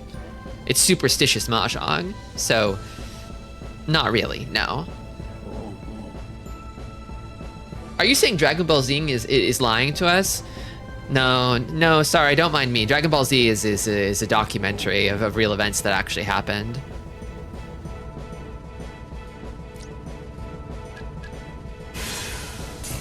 Of course it's not real. I also want to eat a senzu bean. It would fix me.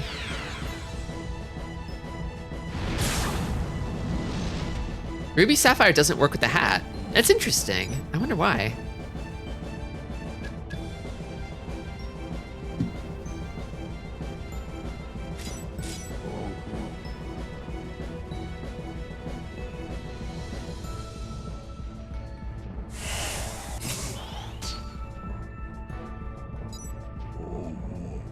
I wonder what they taste like. They kind of look a little bit like they're brown, right? I think in texture, I kind of imagine like edamame.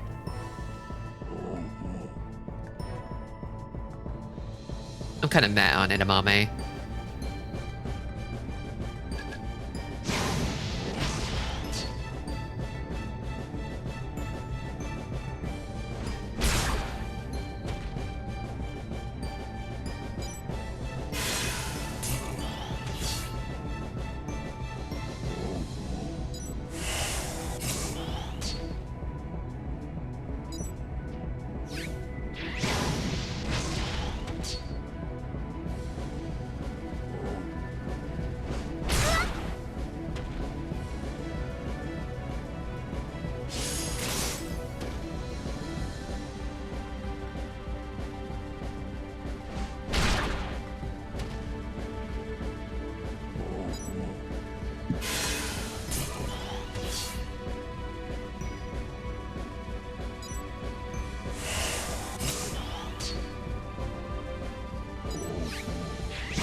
Healing. That's a small guy.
I was talking with some friends about this the other day, thinking about Pokemon. And I know that big leak just happened, but I haven't really dug too deep into it. I guess I feel like I'm a little worried with the leaks about, like, are we really 100% sure that all that stuff is real? Couldn't the leaker have, like, inserted their own sort of fake stuff in and padded it out? I'm sure that some of it is real. And it's certainly fun to talk about, but I really do wonder. It's not like Game Freak is gonna come forth and be, yeah, our weird lore fan fiction that never saw the light of day is absolutely 100% real. They'll never own up to it.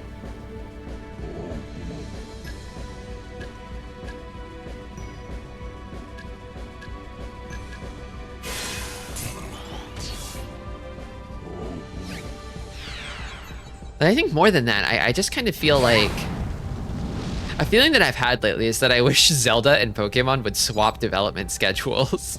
I wish they would pump out a bunch of cheaply made asset flip Zelda games and take 7 years to make a new Pokemon. That's what I want. I want them to cook a Pokemon for a really, really long time and see what happens. I think I think a lot of Zelda games kind of are overcooked. They're a little bit too sanded down. They're a bit too rounded. They need some sharp corners. But then Pokemon games are all jagged edges, you know?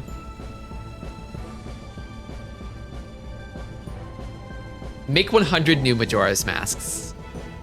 The thing is, I mean, I say that, but like, I mean, no one should have to work crunch, right? I'm not seriously suggesting that people crunch. And I know that Majora's Mask was partly the way it was because everybody who was making it was fucking miserable, so they made a game that is about misery. It's textually miserable. Are you for or against having the full dex in a game again? I literally don't care about the national dex. I don't give one whit about it. Just put in like 150 to 200 odd guys and I'm happy. 100 is a bit small. It's a bit small of a roster, but it's like, I don't know, it's like fighting games, right? Like, just cycle some guys out, cycle some new guys in. I don't even think that you need to be able to port Pokemon backwards from Pokemon games made decades ago. Sacrilege, I know, but Digimon is good at that. Digimon is kind of based. Is a thing that I'm realizing lately.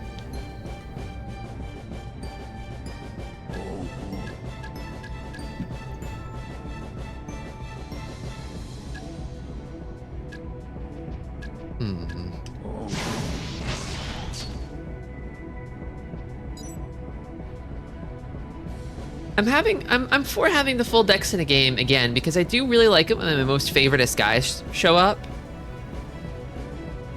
That's nice. It's nice to see your favorite guy return, but wouldn't it be even sweeter? They say absence makes the heart grow fonder. Wouldn't it be even better if they skipped over your favorite guy for like 2 or 3 gens and then like 5, 7, 8 years from now, you were reunited with them? Wouldn't your heart sing with joy? Wouldn't you just come loads?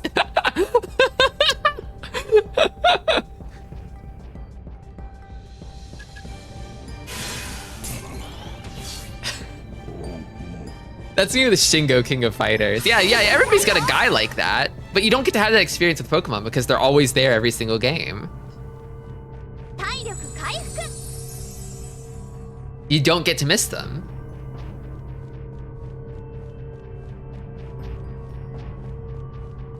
Oh, key over there. How do I get there?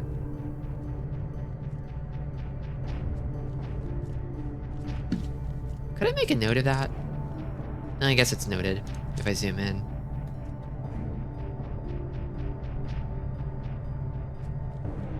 Lava switch, but I don't think I can access it from this side. I cannot. Okay. I can access it from that side. The left side.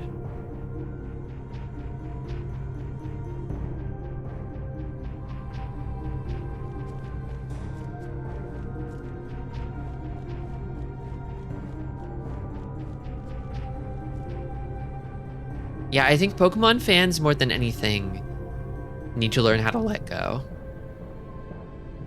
I think to make a good Pokemon game again, we have to let go. We have to pare down. We have to rein in the scope. Make it tight, focused. But at the cost of that, it will be smaller.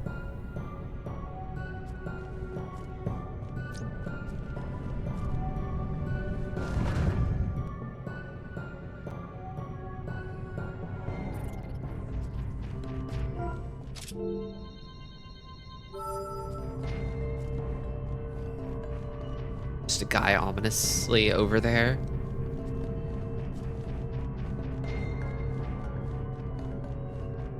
Here's what I actually want out of Pokemon. I'll come clean. Spill it, Neko.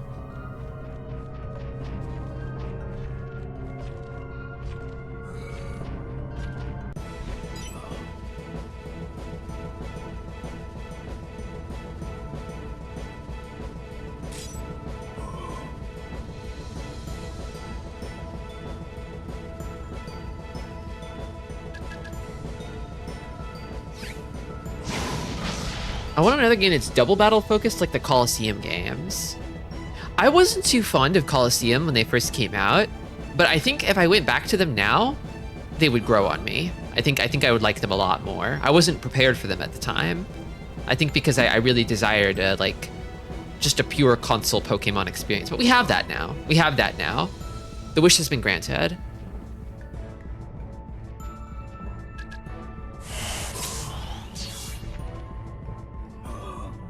It is very different. It is very different. It's kind of nuts that they don't do more with double battles in single player, considering that's the official competitive format. Yeah, I know. It's probably because it's kind of hard, and it's a game for literal babies. It's a game for little tiny babies. That's why you have to add like stuff like Nuzlocke and Ironmon and things like that to make it harder. It's how you make it a game for adults, is you impose a lot of restrictions.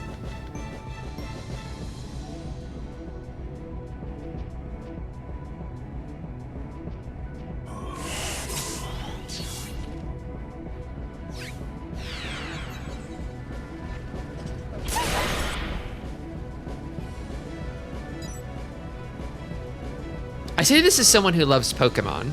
I say this with love and kindness and empathy in my heart, but I think Pokemon adults are due for a reckoning.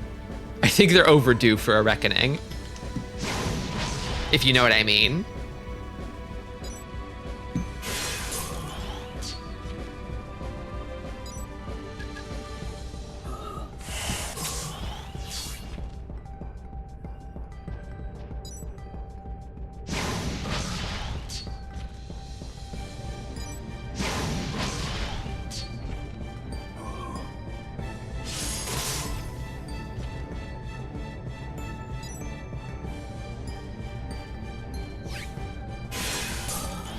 Didn't Nintendo kill Pal World?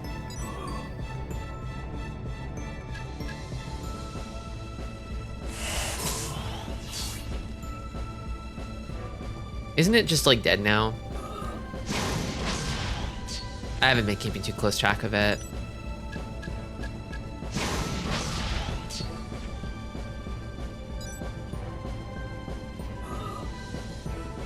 Pal World still doesn't feel like a real game to me that exists. It just kind of feels like a bit that sort of spiraled out of control.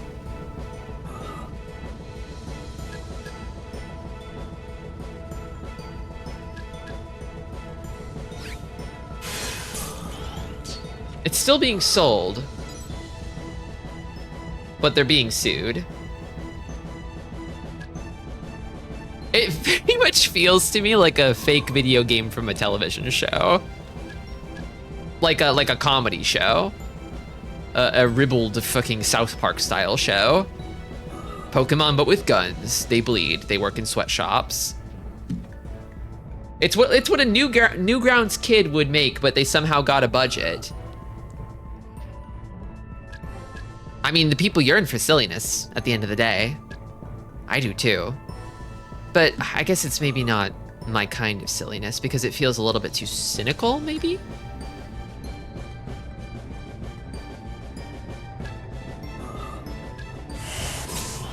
I love sincerity. I'm a big slut for sincerity.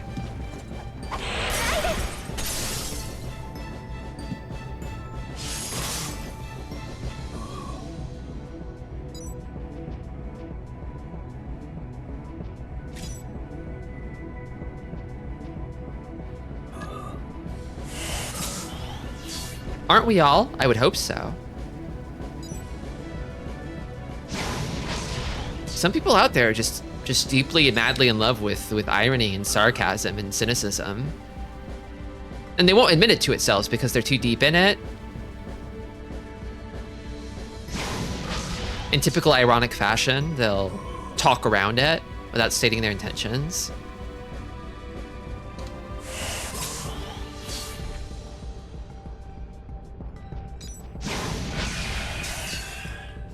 But it's a bit weak because, you know, it's one of those things where I really do believe if you wear the mask long enough, it becomes your face, right?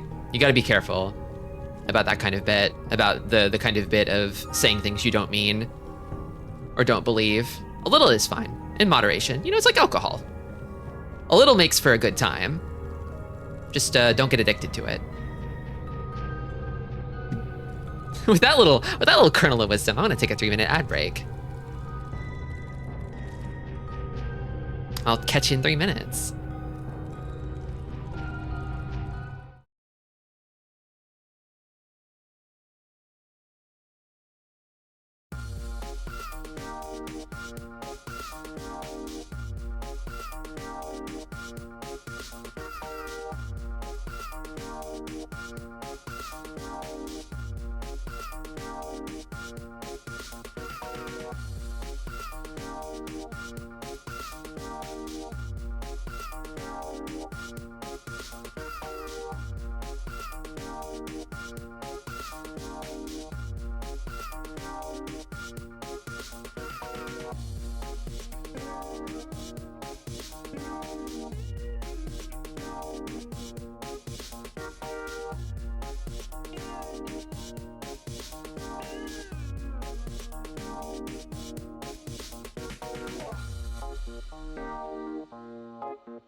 Damn, I wish I were petting a cat right now. That sounds awesome. I mean, video games are cool and all. But petting a cat... Sorry, this is kind of a cat's opinion to have now that I think about it.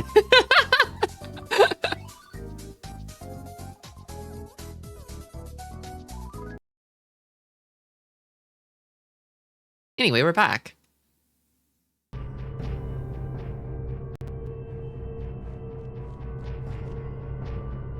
Thank you.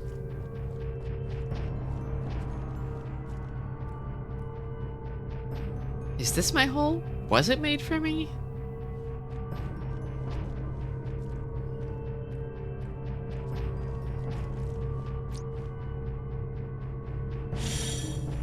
You know, you said if you keep pulling a face like that, it'll get stuck on you forever. But, like, I was thinking about it, and, like, doesn't your face, like, kind of, the way it, like, sort of ages and wrinkles, doesn't that sort of correspond to the kinds of faces you most often make? Oh, the Amos shout out.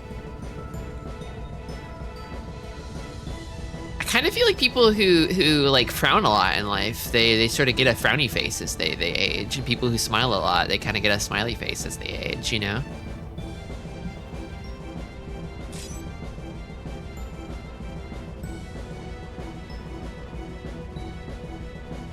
They do call them laugh lines and stuff, yeah. You should be proud of laugh lines. It means you've been laughing a lot, and I think it's a sign of a life well lived.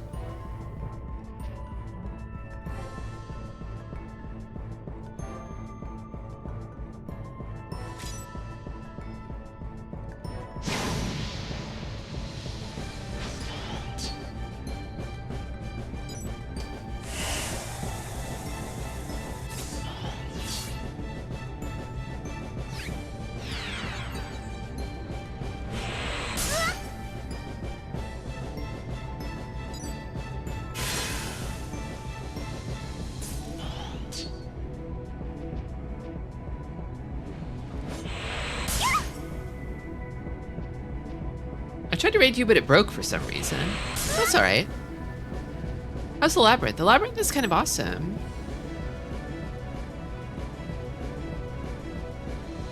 It's chill. I like the battle system here. It's just rock, paper, scissors, but you kind of manipulate the turn order to sort of control how resources are allocated.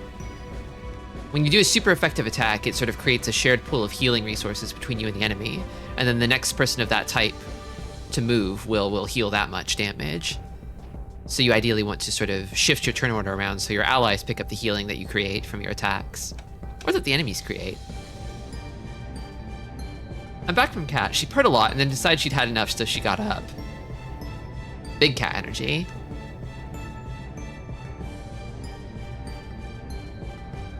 Like right here, I know that this enemy whose paper type is gonna move before my paper guy, so whatever scissors damage I do to this guy is immediately going to get healed back up.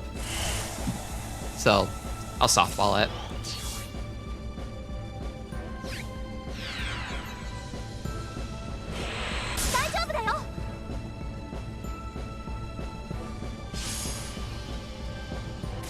The goal of this game is to get this girl here out of the labyrinth.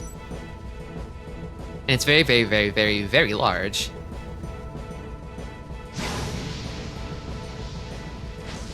I have no idea how much of it is left.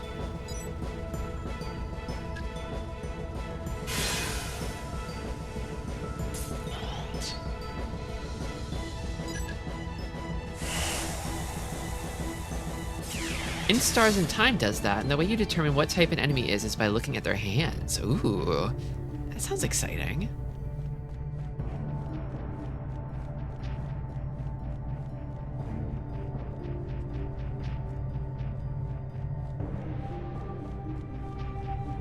Can't access the switch, can I? No, not quite.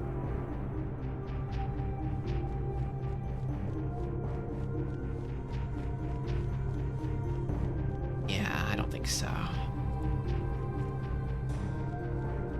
The labyrinth is starting to get a little tricky here. Having to use my noggin to navigate it now.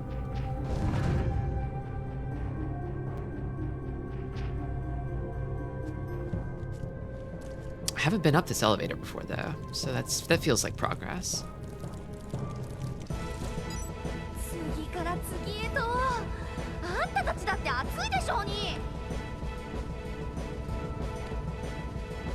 She sure is a cheeky one. I was thinking about the weird little thing she said in the last stream, Krukepanje, and I looked it up. And literally the only results on Google are people reposting the script from this game. So I put it in my like VOD description.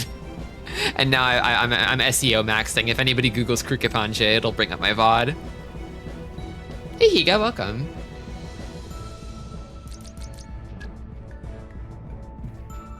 Little worried about the matchup here.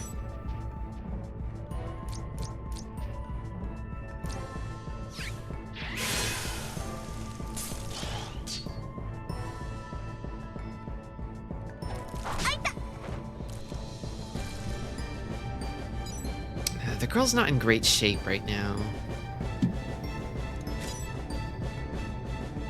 I think I need another scissors.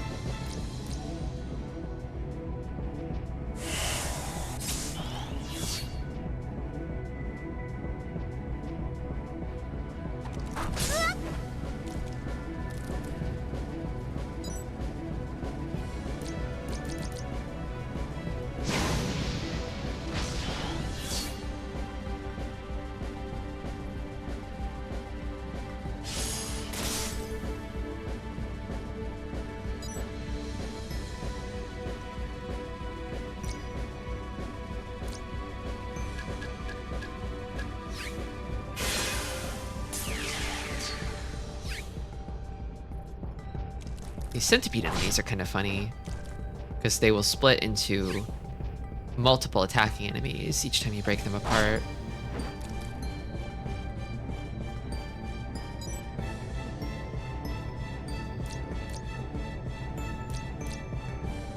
But the rear ones don't attack, so they won't regenerate.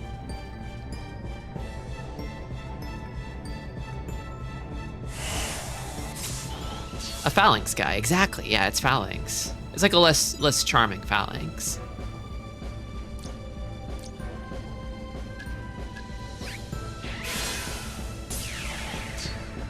Keta's actually a big phalanx fan.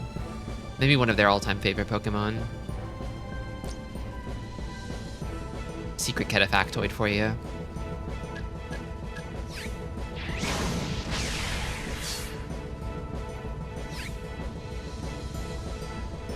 It's a top tier guys.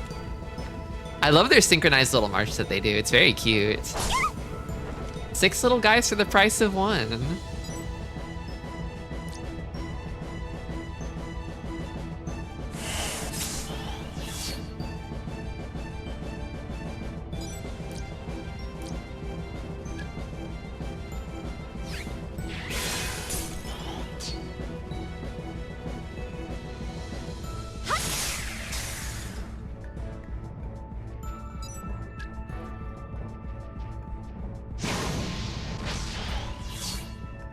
I'm interested in picking up Sword Shield sometime, but it's hard to justify an MSRP Pokemon game right now. Well, the thing is, you don't have to justify it if you steal it.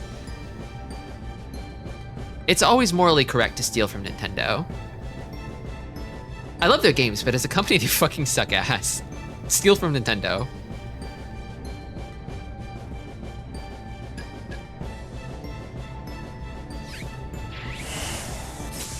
I don't like stealing, though. That's very noble of you, Krongo.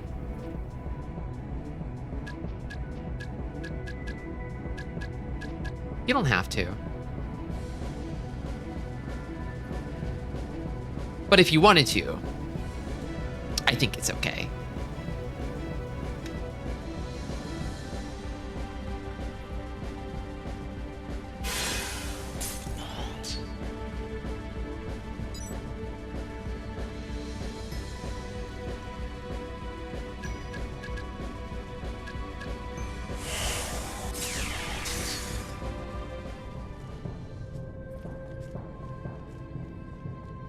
Heal. I need to heal.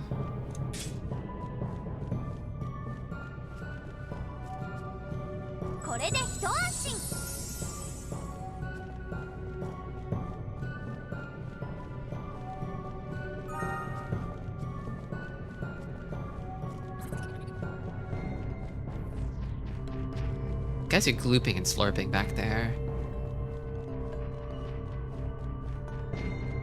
Whenever I download a Pokemon, I mail a check to Sugimori-san.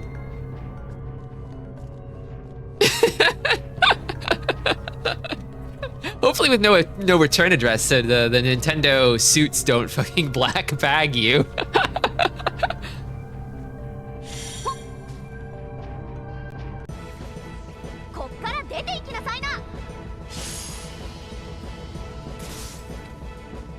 She's just being silly.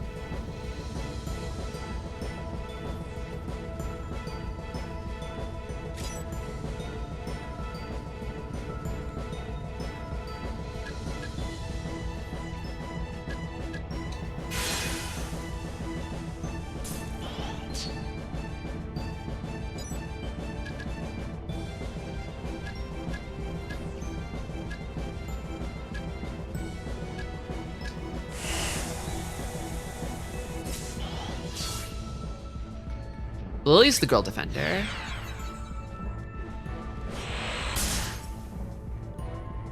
Yeah, whenever Edge says some stupid shit about the girl, Lily is always like, no, she's just a little girl. She's doing her best, okay? God forbid women do anything.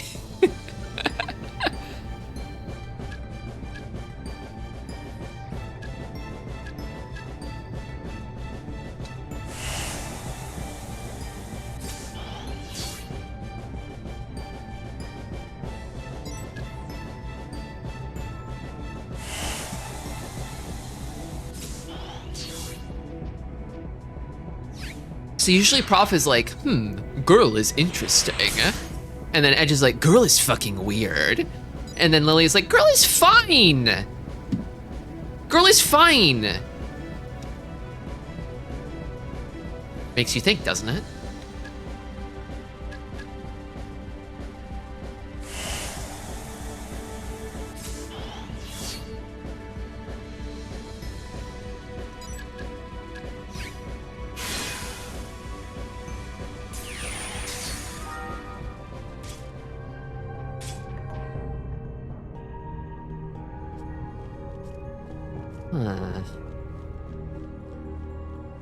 Fell down a hole again, didn't I?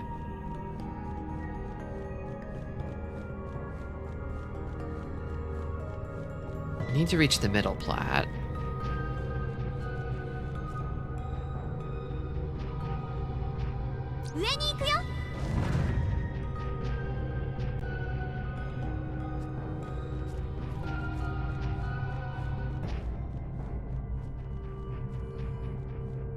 Maybe the hole is the only place I can go, actually. Is that it?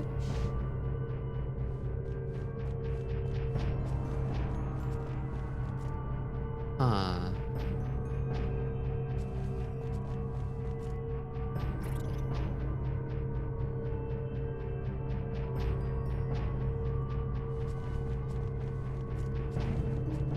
Get over there.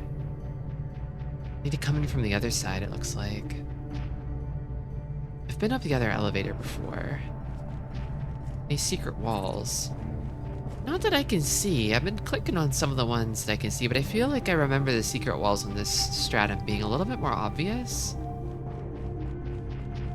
And I don't know that they're ever required to proceed. I feel like they usually just hide extra items and stuff.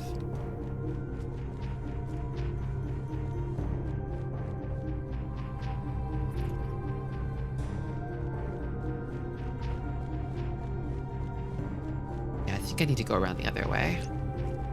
Then go back up, and then go back down.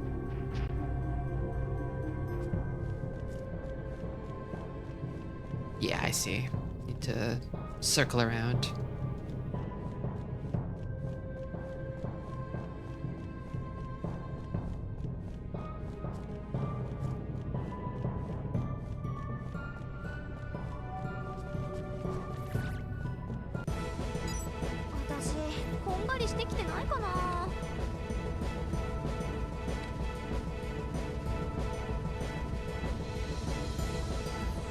Being around all this lava, I mean, so ordinarily it would be so hot like that you just wouldn't be able to survive being this close to lava without protective equipment, because lava is just that hot, but it's a video game.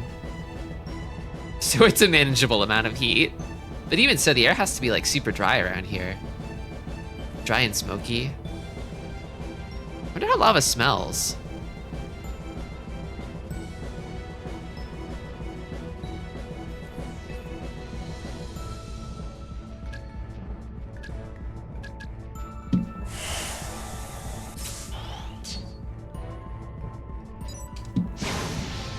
Doesn't it smell like sulfur? Maybe. There's all sorts of like chemicals brewing in the big cauldron known as a volcano, aren't there?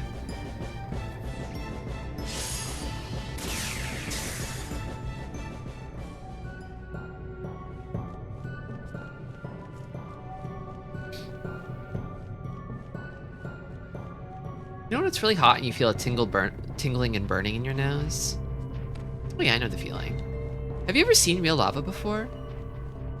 I've seen molten rocks at the museum.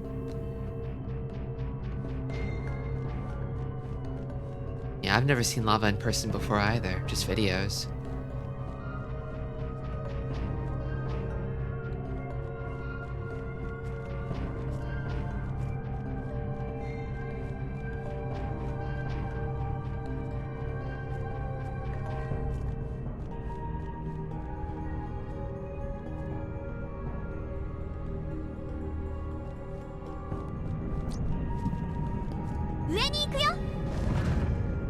Drank lava in caves of Quad, though.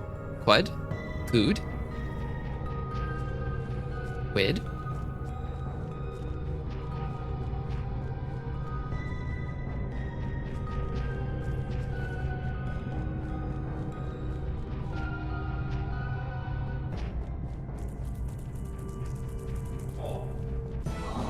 Getting up close and personal with this guy.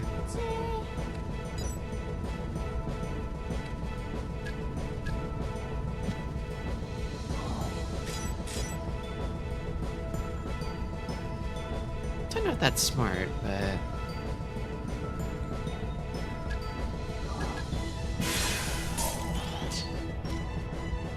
It's a good roguelike.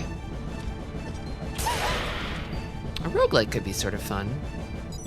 I don't have my eye on any in particular, though. Maybe a roguelite, actually. I guess I've never really played a proper roguelike, now that I think about it.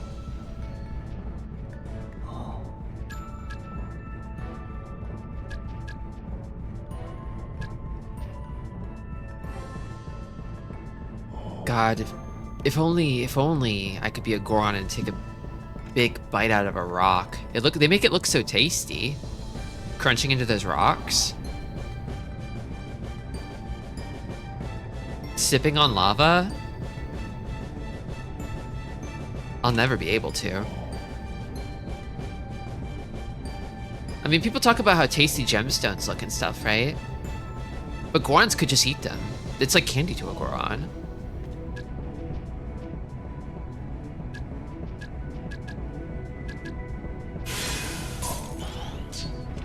Milk of Mother Earth when you think about it.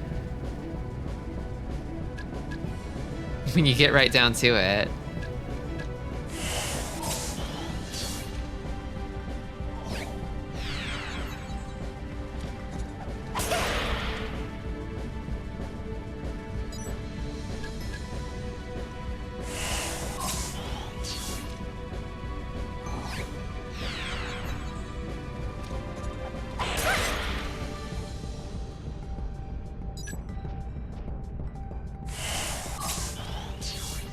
If you can drink really hot coffee, I bet you could do fine with lava. That's probably not true at all. That's probably not true at all.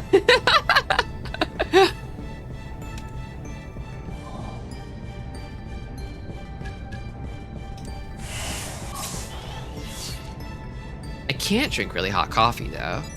I mean, you don't want to burn yourself.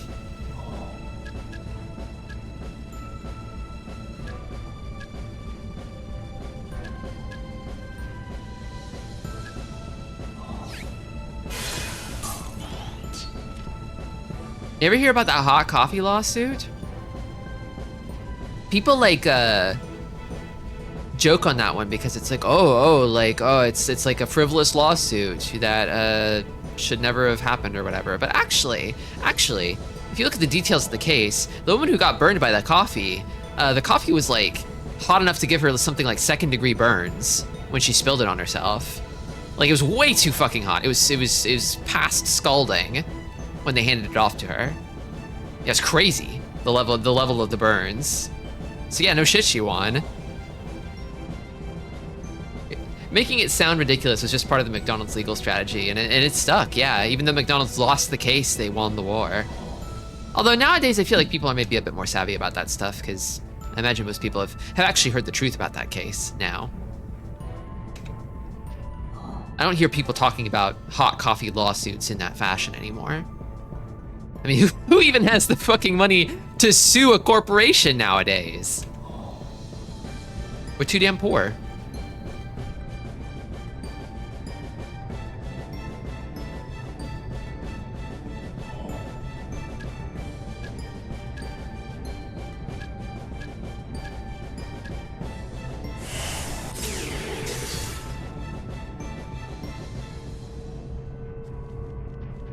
There's hot coffee enemies in Earthbound. I need to play Earthbound. I loved Mother 3. I've played Mother 3. But I haven't played Earthbound. That's on the list. It's on the short list.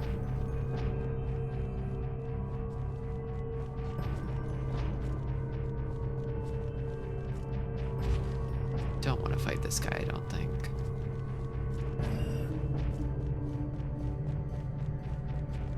Awesome how the USA doesn't have the English rules, so even if the poor party won the case, the richer party would not have to cover their legal fees. That's a thing?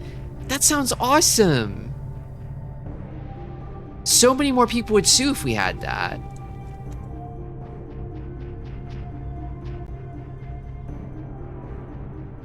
It's a thing almost everywhere else. Yeah, it makes fucking sense.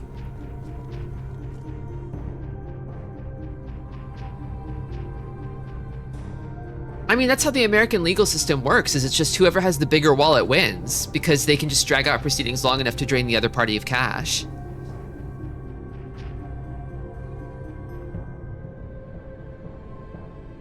And even if they win, it's like a Pyrrhic victory because they'll never financially recover.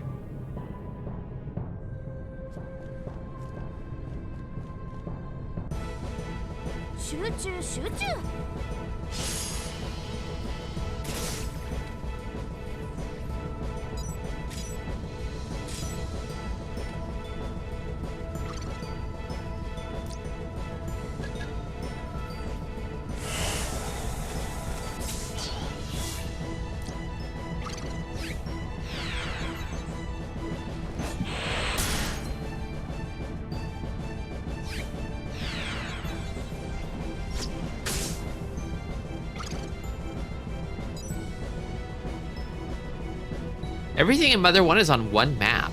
That's wild. That's allegedly how Nintendo made Ryujinx go away even though it's legal. Yeah, like all Nintendo has to say is like, we can take you to court, even if we don't have a case, we can take you to court and you won't have more money than us. RIP. I also thought it might have been a possibility that they like bribed the Ryujinx guy. But it's Nintendo we're talking about here. They would never do that. They would just throw their legal weight around. They would win in the filthiest way possible. That's why I'm saying you should steal from them.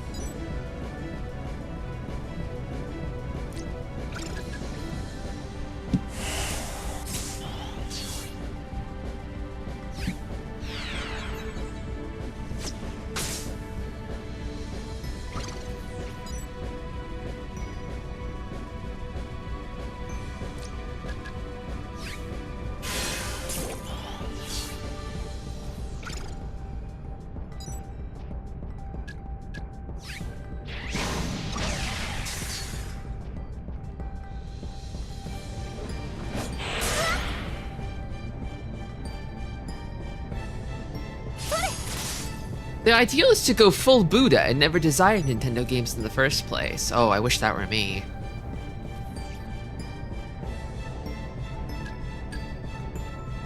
Just kidding. I love earthly desires too much for that. I'll always be desiring. Once I get through with this life, I'm pretty sure I'm gonna be like, you know, this Samsara shit is not as bad as they make it out to be. I could go for another round. Yay! I'd simply suffer.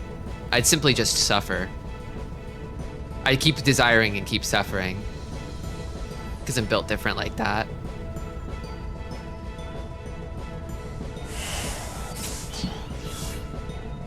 You don't have video games in Nirvana. Exactly.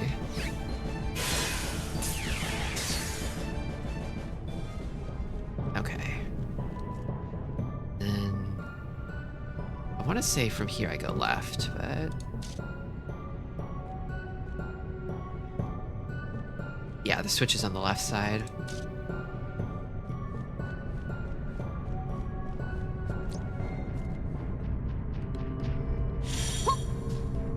Buy games from indies.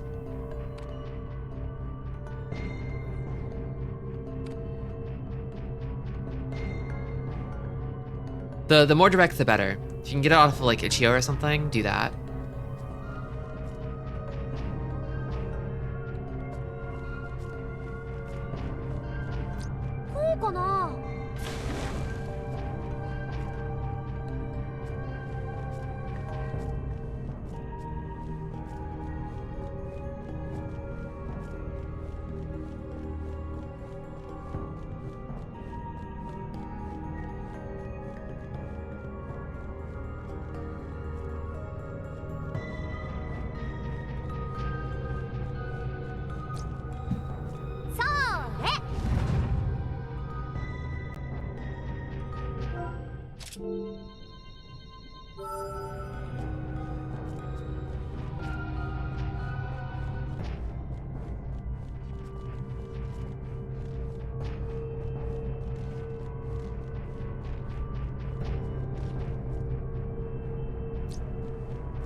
Should probably heal after fighting the big boy over here.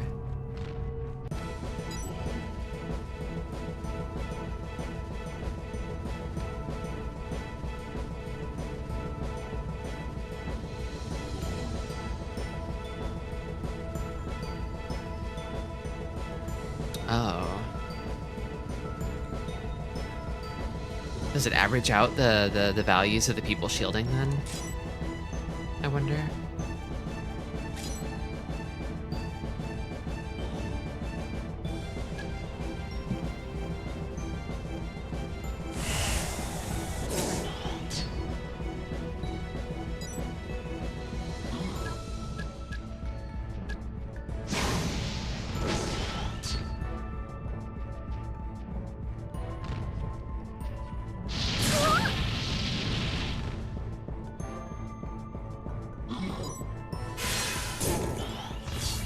Prof's got a game facts page open.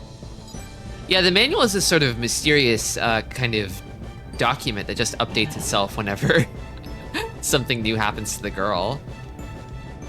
The manual knows what happened to the girl and can explain it to you in terms of game mechanics somehow.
feel like I'm nearly at the end of this stratum.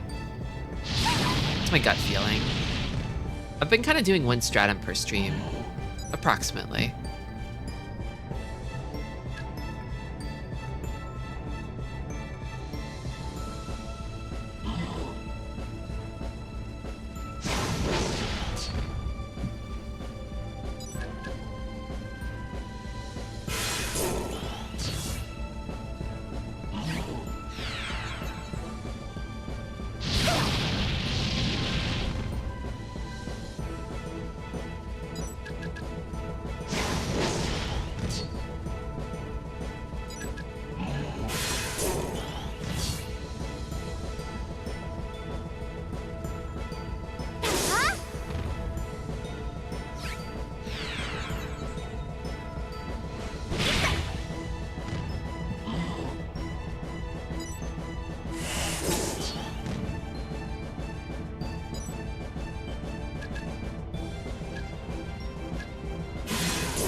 Now I heal.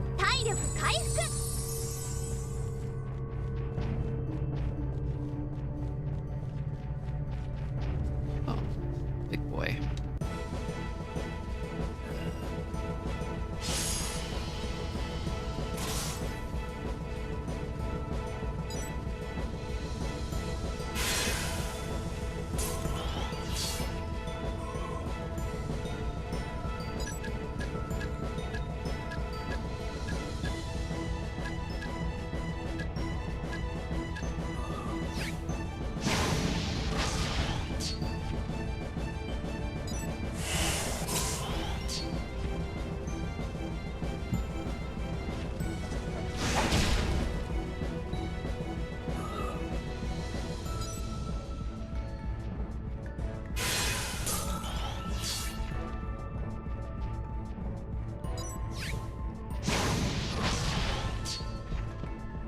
Even on normal difficulty, the lowest difficulty, this game is still pretty challenging, and it had a lot of difficulty levels.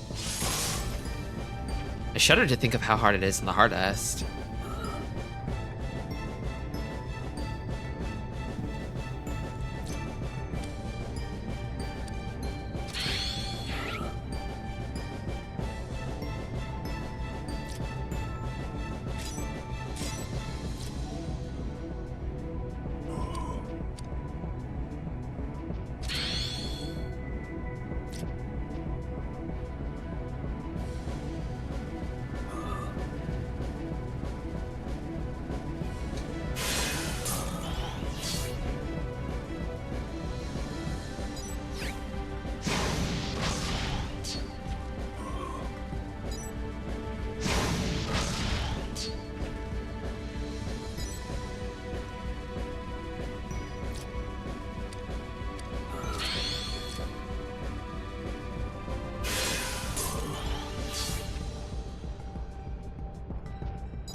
Should pop that drawbridge while I'm here.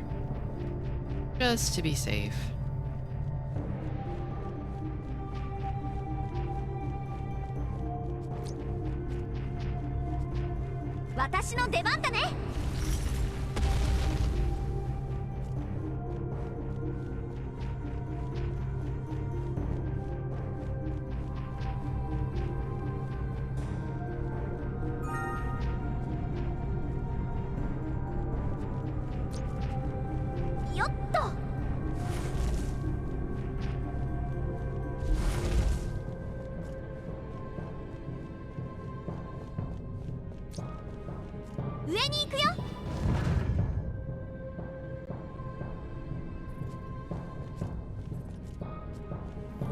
Oh, the key. There we go.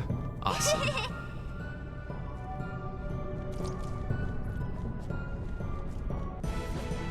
Okay. All the way from over there, huh? Is it just you? It's just you.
That was foolish. Oh well, it's almost over.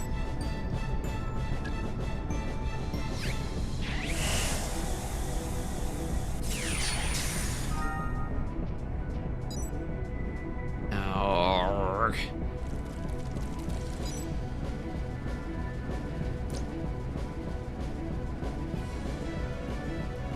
2 rock types.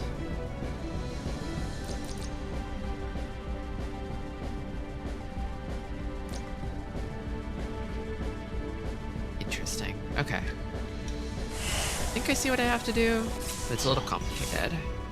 I don't want to split them apart in such a way that the paper guys start attacking. I want to keep the scissors guys attacking, I think.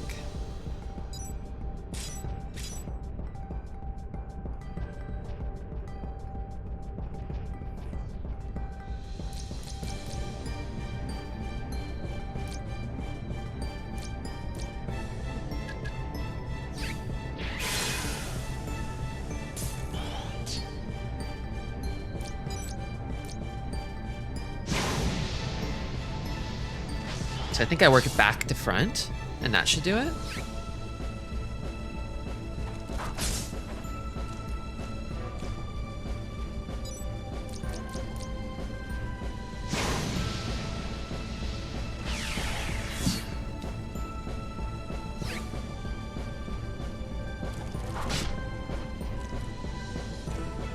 Lily's not looking so hot.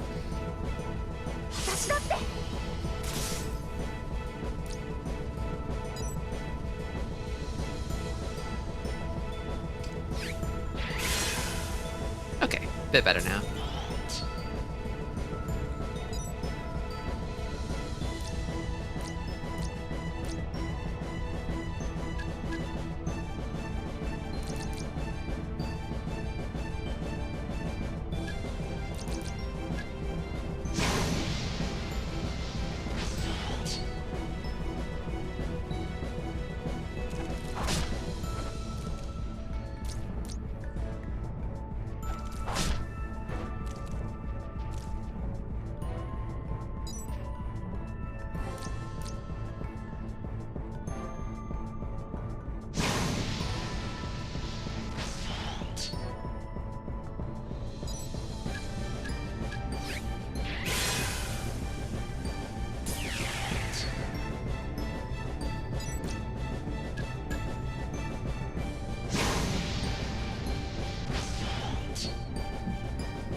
Yeah, if I don't let their paper guys attack, then Lily can just pick up all the healing and recover.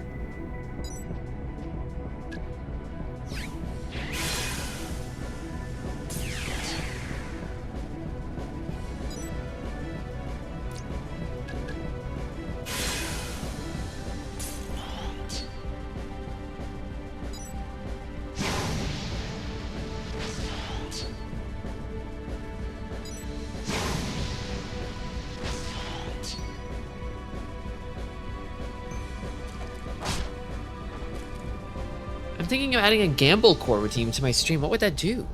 What would that do? What would you be gambling on?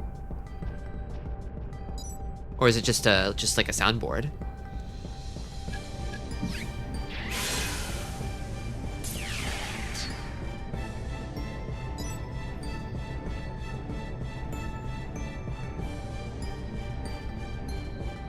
I think the danger of, I guess I haven't experimented too much with it, but of like gamified stream mechanics is that I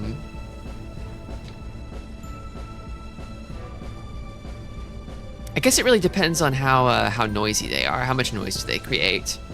I think if there's a game in the stream, people should be able to engage with it mostly quietly, and then it should conclude with something ostentatious.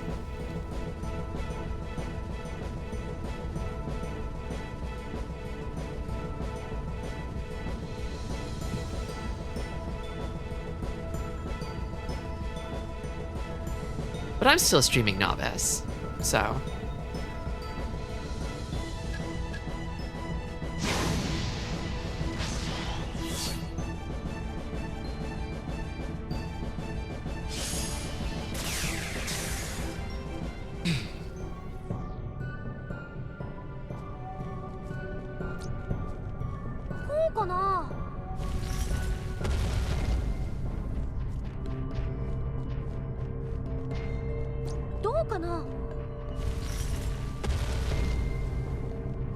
I feel like I'm a bit picky about the way that my streams kind of sound.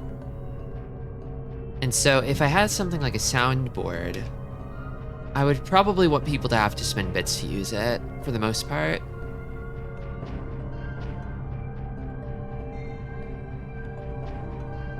I have people out there, I think on YouTube, who watch my streams because they're relaxing.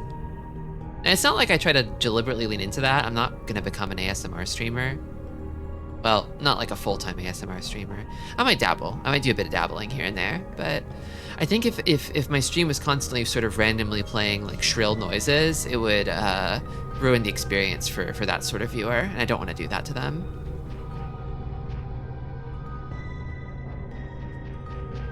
So if it's something that can play sounds, it should be a little easy on the ears and not too spammable. And I think having people pay real money for it is probably the best way to keep it to a modest minimum.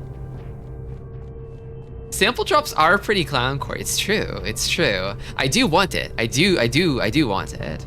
Don't get me wrong. I need to find that. I got the key that was over here. Where's the key door? It's up one floor from where I'm at right now.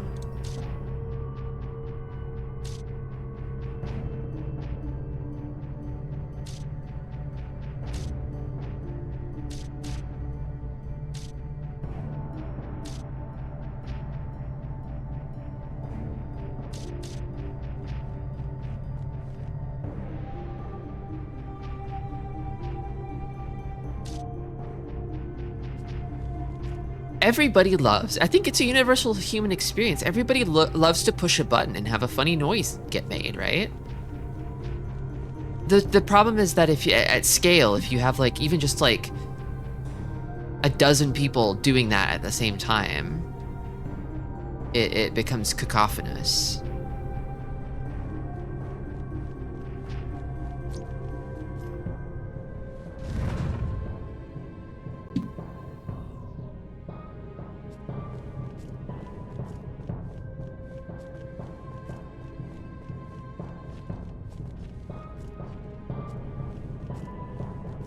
Where am I going?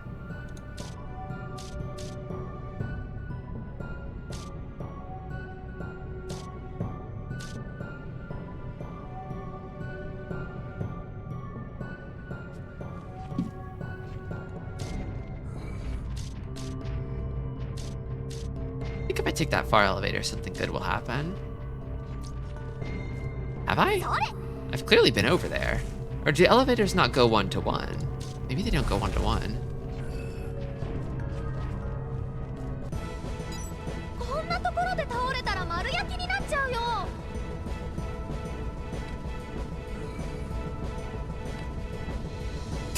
whole roast pig stuff is nonsense.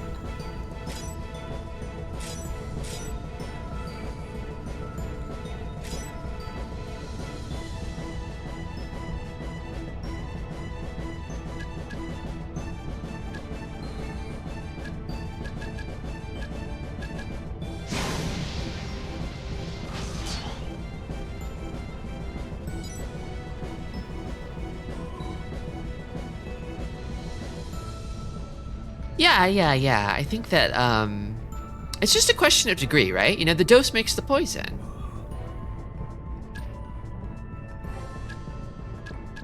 How much is too much?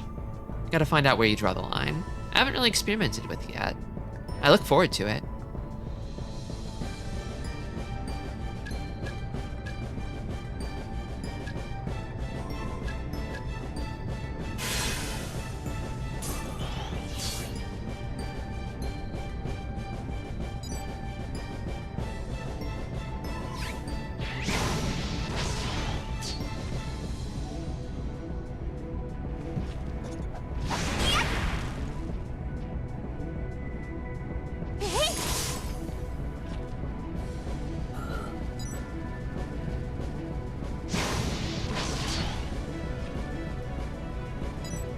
Should have done a soft hit there.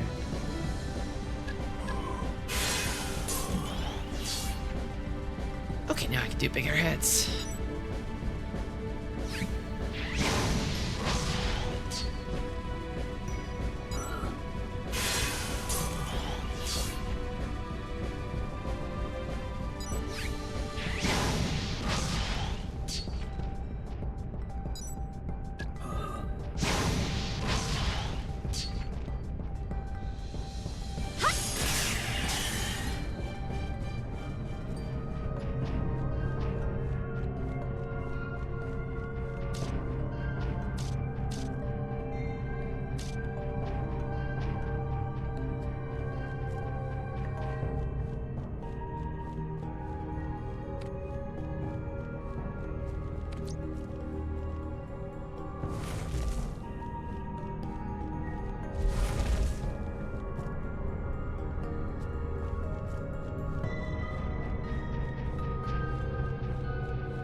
So that leads here.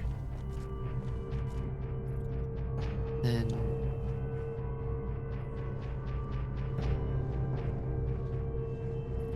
so I guess the elevators aren't one-to-one.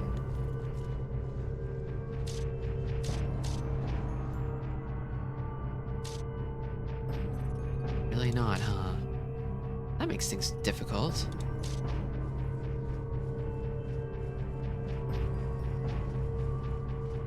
Go back the way I came? To go up one floor.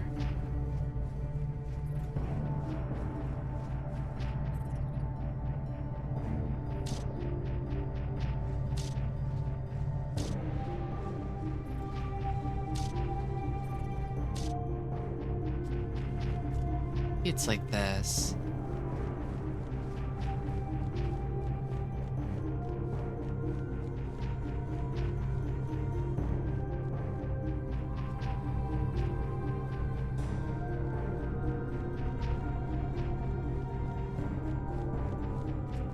Or maybe the elevators are one-to-one, but it's, each floor remembers where it was, scrolling ways? No, that doesn't seem to be it. It resets.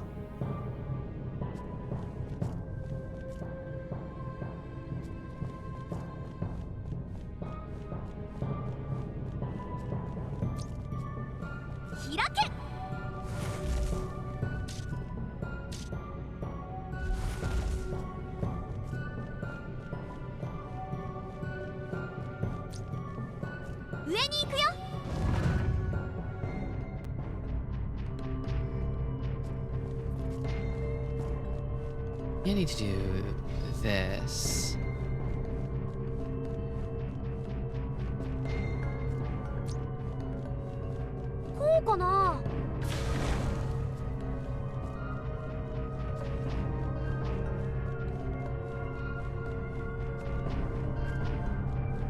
this be it?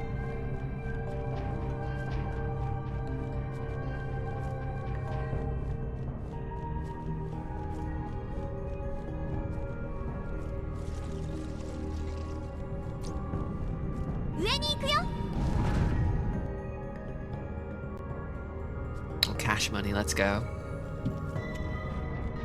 One more big boy to dispense with.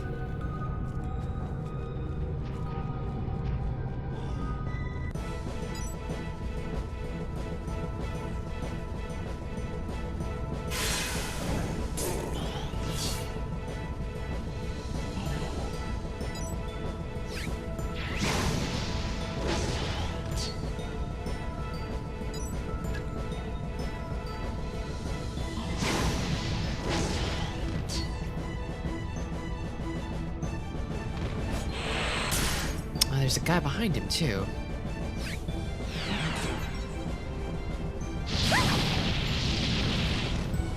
What do I do about that?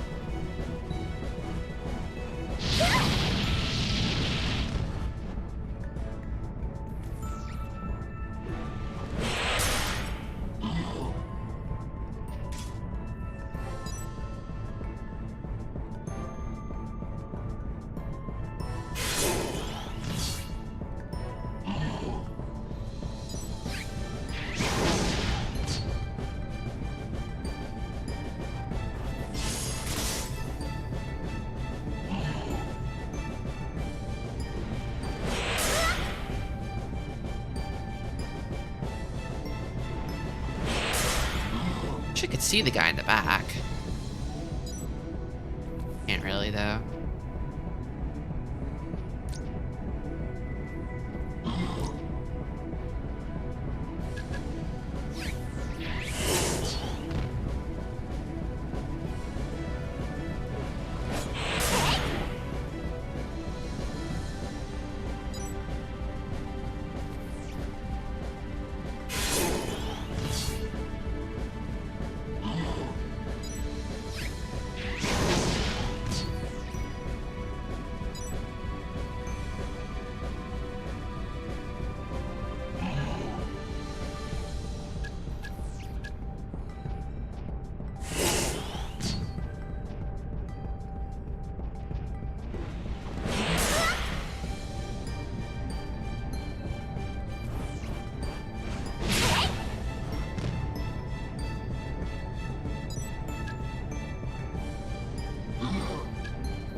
You are so close, sir.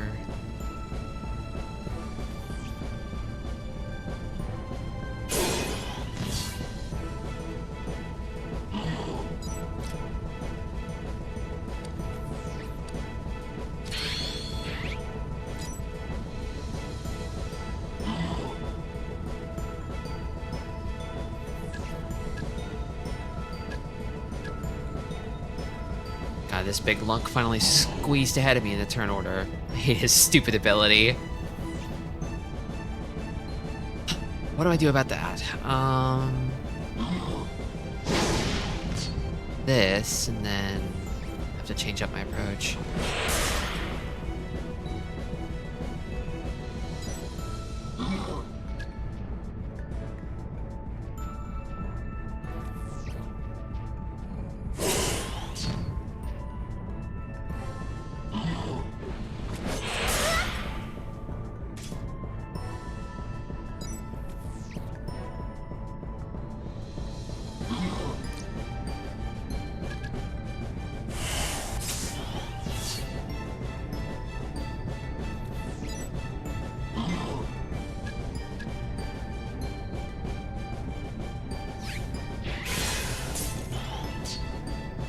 I kind of want to just move backwards to get this guy out of my face.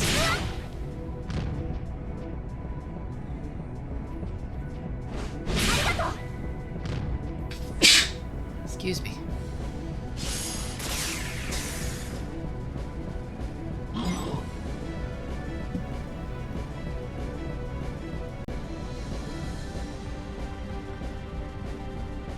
one step backwards. There we go.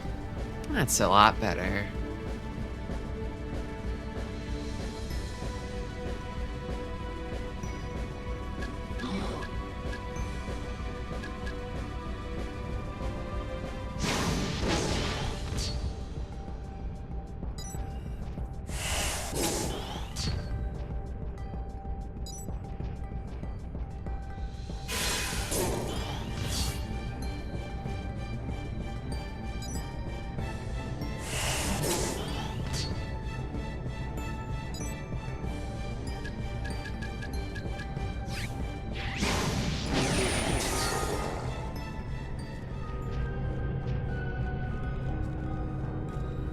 Around this corner.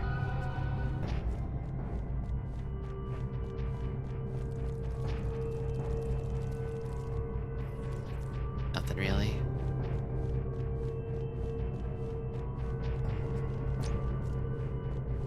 This has to be it.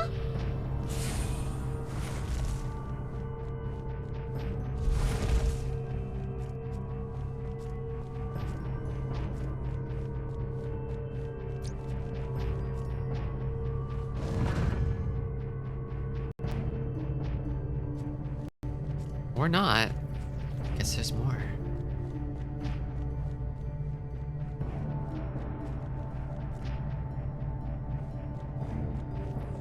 On, where do we go?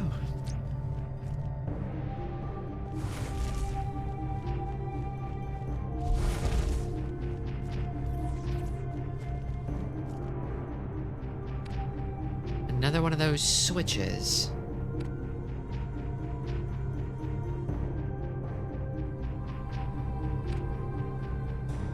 Looks like we have to make a lap around the entire place to get to it.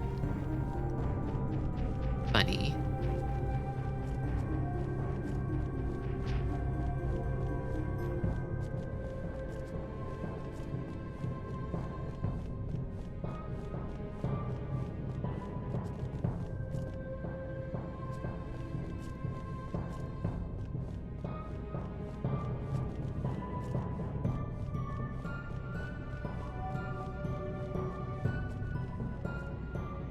What that X is on the map.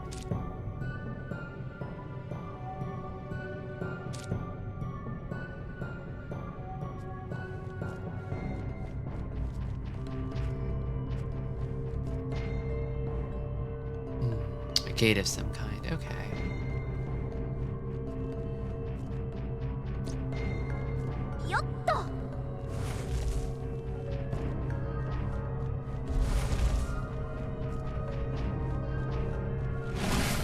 Ah! Whoa! Dragon.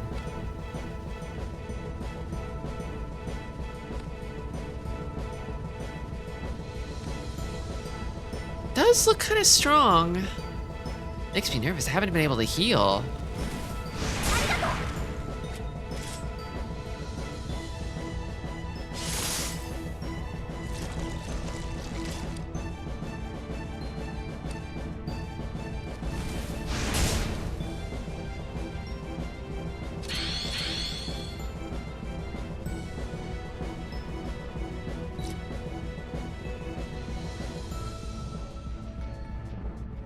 You know, before I really sink my teeth into this guy, I've got an ad break lined up, so I'm gonna take that and I'll see you all in 3 minutes.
And we're back.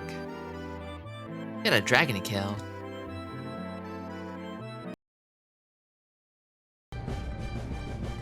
Thank you. How do I fix this turn order here?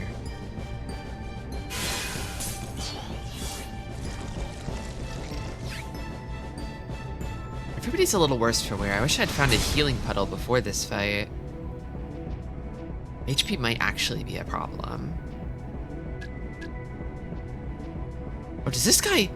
Holy shit, 28,000? 28,000. That's a lot. Heals completely in lava. Heals completely. That seems kind of bad. It seems kind of super bad. What if I just left? What if I left? What if this thing is... It seems like this thing might actually be unbeatable. I need to find the lava switch to beat this thing, I think. Heals completely in lava. Yeah, I know. I think I just take some hits as I leave. Maybe if it exits the lava, then I'm golden. I can fight, but yeah, I think I just go. Bye.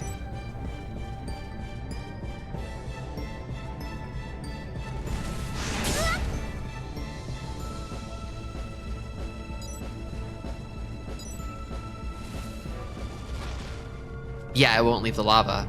I need to find the switch that deactivates the lava, I think. That's interesting. I see. It won't let me pass because it'll spawn right there at the corner, and I can't open the door while I'm in a fight. Tricky. That's not the sort of trick this game has played before, but it's funny. I like it. Again? This guy's a fucking FOE.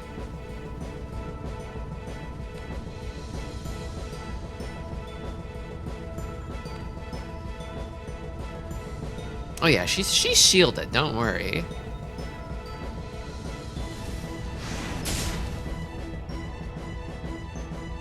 What does the map look like, actually? I could keep going.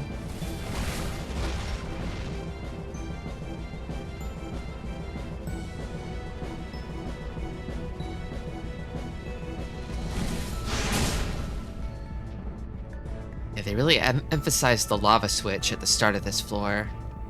It's because of this big bad.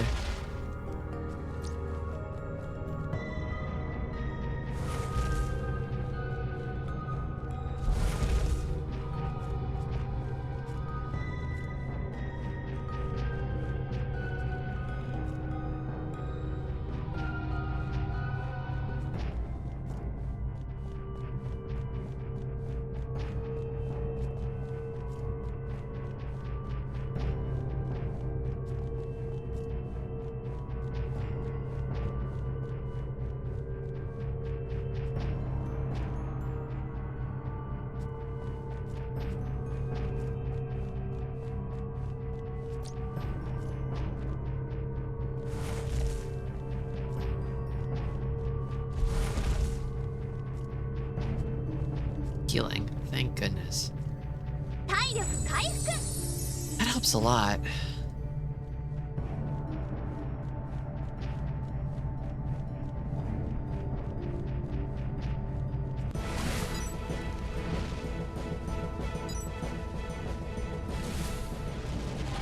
Can I jump down? Should I jump down? I don't know that I need to.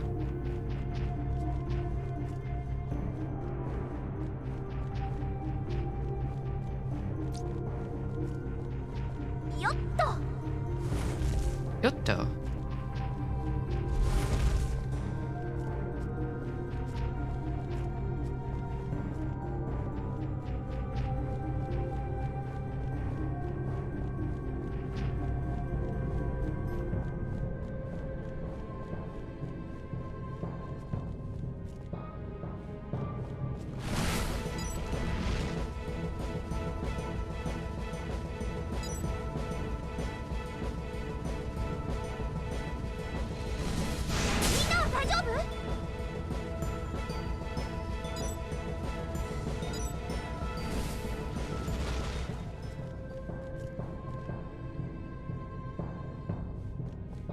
Just steer clear of the lava river whenever possible to avoid that thing. Another place where I can jump down.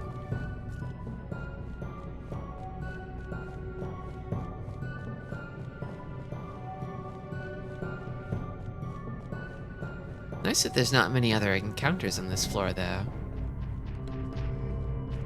Rare to be able to move around this freely without constant battling.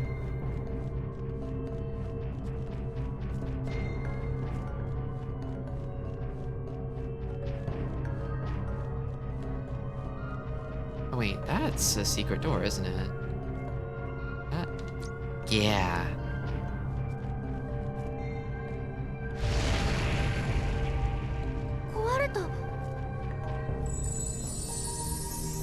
So they're cracked walls.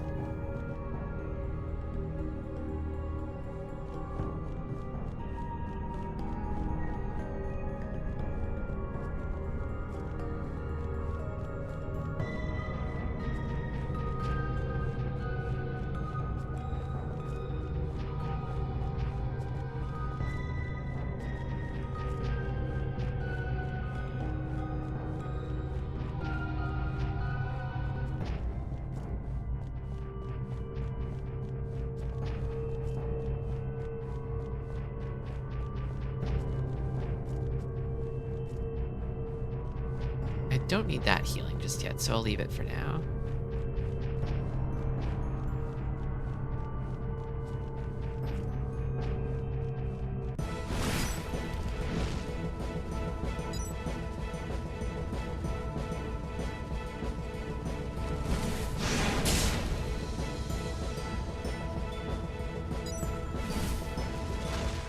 Another heal puddle.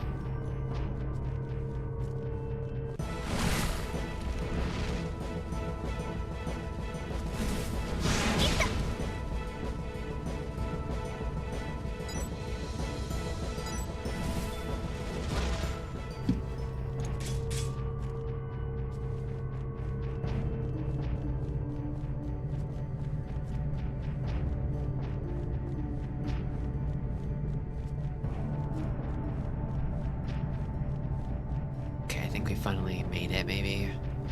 Yeah, that's the switch. Let's go. Alright, alright.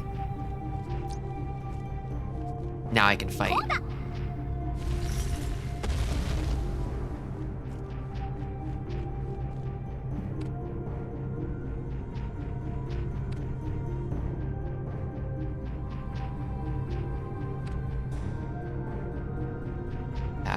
Seems like it kind of removes the lava from most of this floor if I just flip this switch.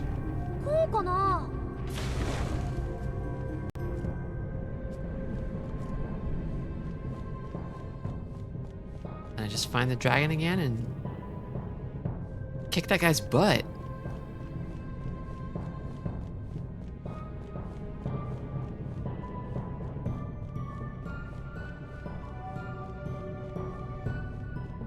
We'll probably spawn... Oh, I know what the X is. There was a symbol on that gate. And I don't think the girl has gotten a corresponding tattoo for it yet, so... She needs a new power to be able to open that gate, most likely.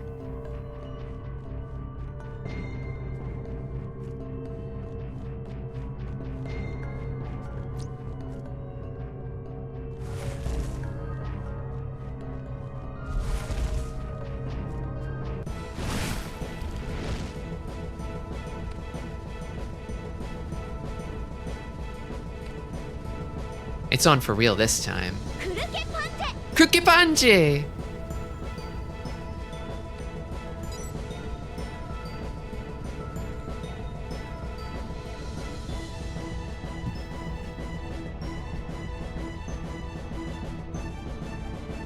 Okay.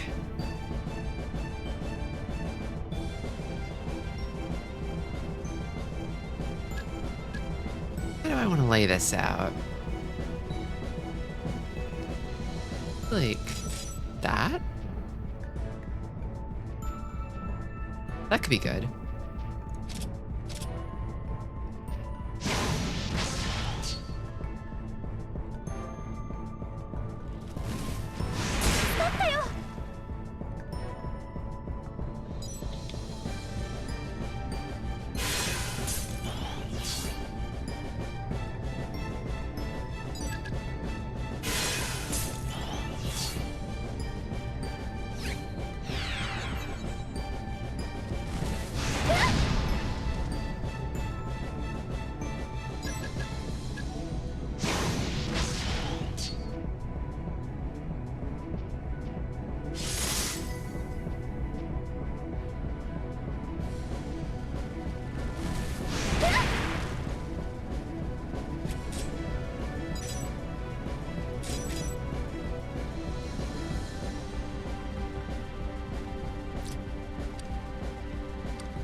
Fixes it.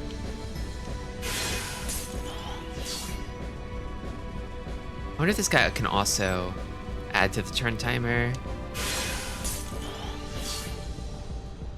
The goal is to get into a good rhythm where you do like strong attack, and then an attack of the weak type that cuts off the boss from regaining HP. And then you just sort of keep that rhythm up. It only falls apart when you get enemies like that one that can mess with the turn order.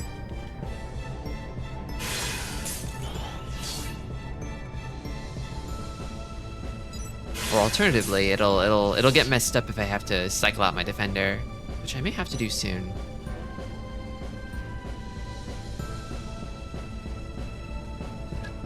Uh-oh. I messed it up. I messed it up.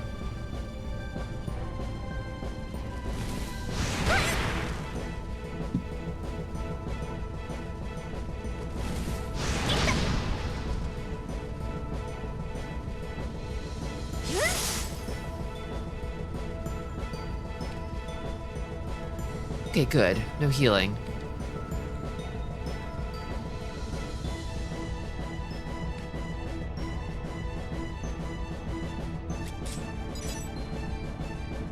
Let's try this.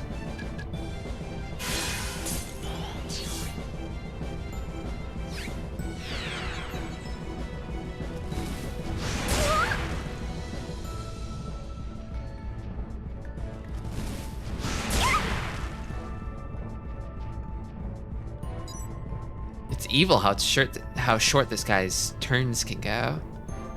Taking like 4 moves to get back in it. Kind of OP, honestly.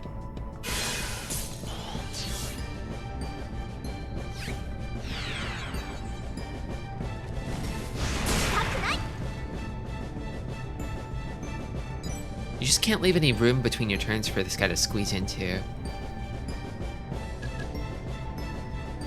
He'll do it. I think this is okay.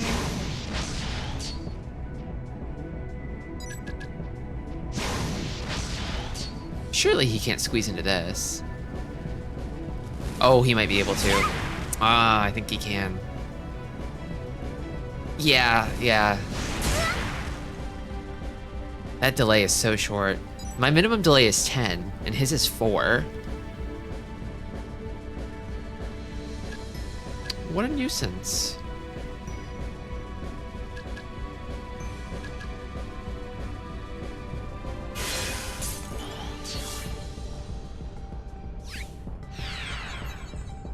I think I know what I need to do then. It's not pretty, but I'll probably just stack on rock attack damage. and then look for openings to use paper, but I doubt I'll be able to. Hey. Stuff like that.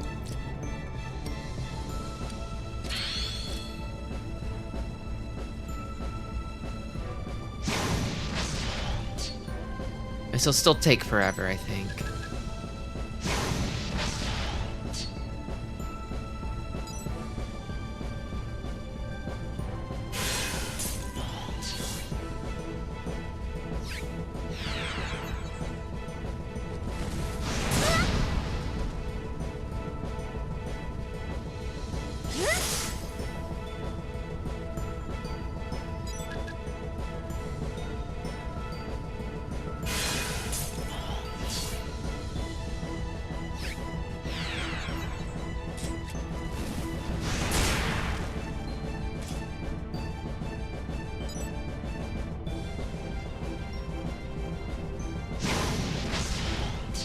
This is a nice turn order.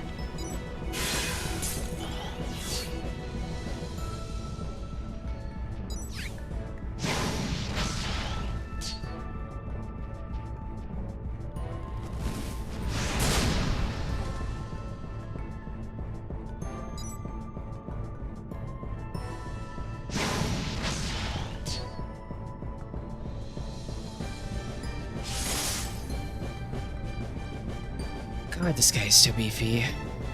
This is an actual boss. I thought I'd been fighting boss-like enemies before, but I think this is the first real boss the game has thrown at me.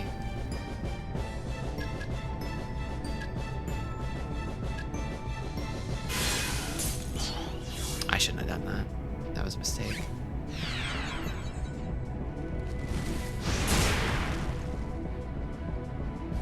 I need to focus more on powering up my Girl Blast, I think.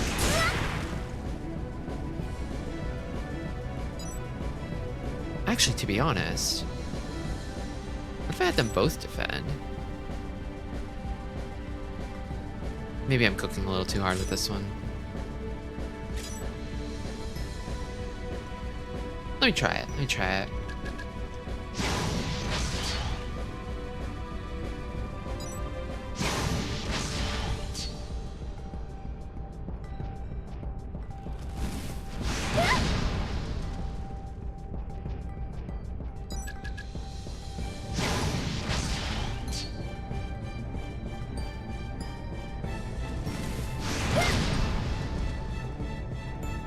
Is it just doubling up the damage so both of them take it?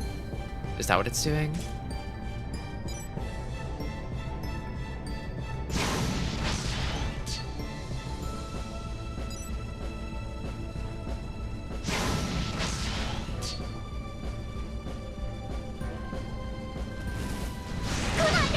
No, I think it is splitting it, maybe.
At about 75%, it looks like. Maybe a little less.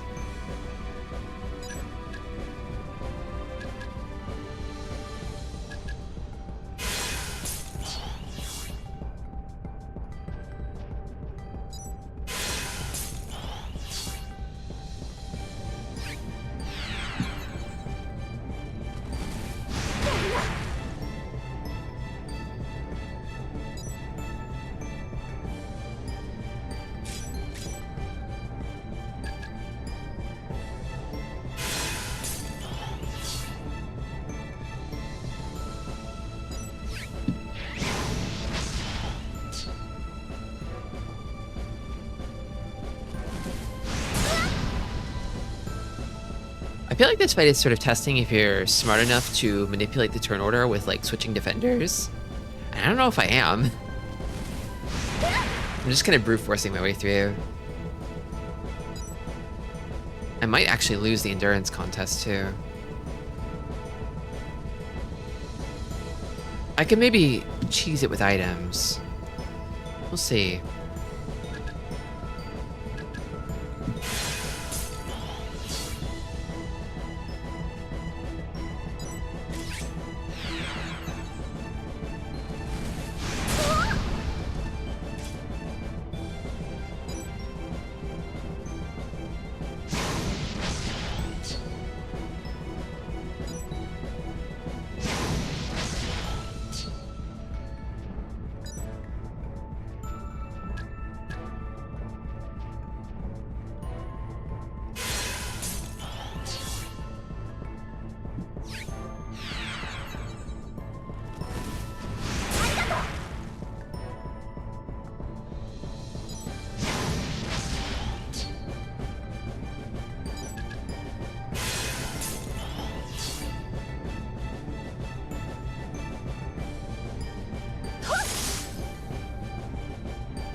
Almost down to half.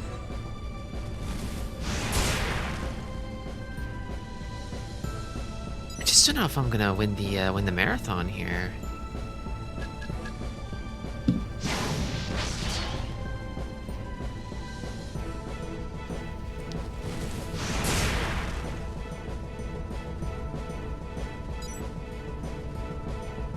What sort of items do I have here? The problem with using this item is this item would be really good at, like... But I'm not getting a whole lot of opportunities to, like, absorb because this guy's short timer keeps cutting me off. I just can't outspeed him. He's too fast. He can take his turn whenever he likes. I think if his turn timer were even more than half of 10, I could work with that. But the fact that it's less than half means that he can kind of just cut me off whenever he likes, I think. Squeeze in wherever. I might want to abuse turn skips, maybe. That might be the way to do it.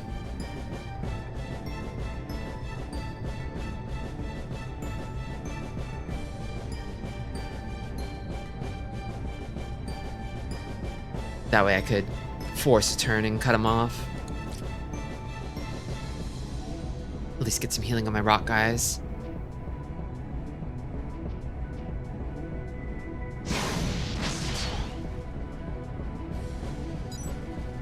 So what I would do here is I would skip this guy's turn.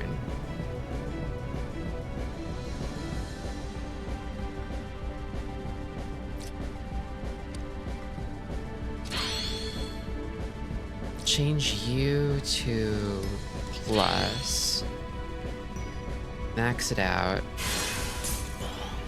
Then I take my turn next. And I pick that up.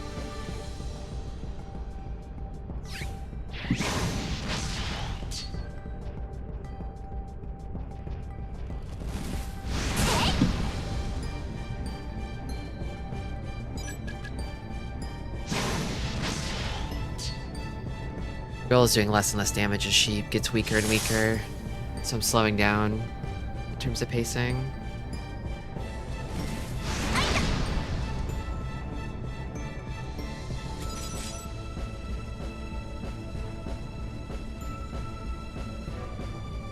Get some good hits in here.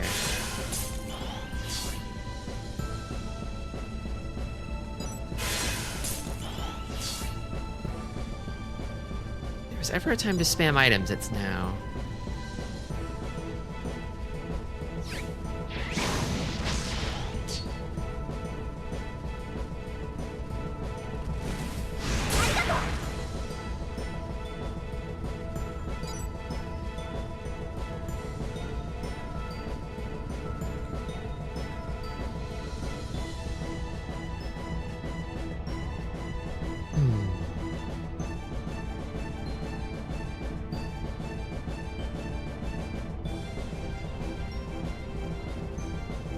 Maybe I switch you to a multiplier?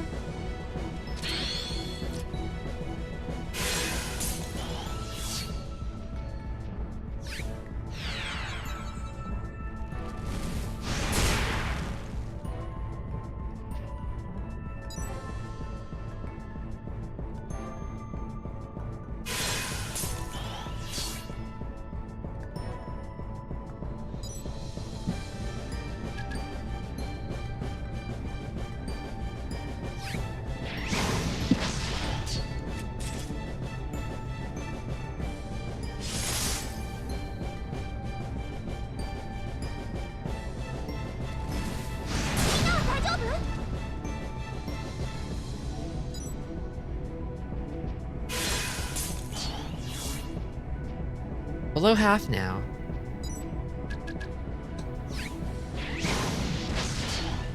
This guy will cut me off. Yep. Oh no, he didn't. Generous.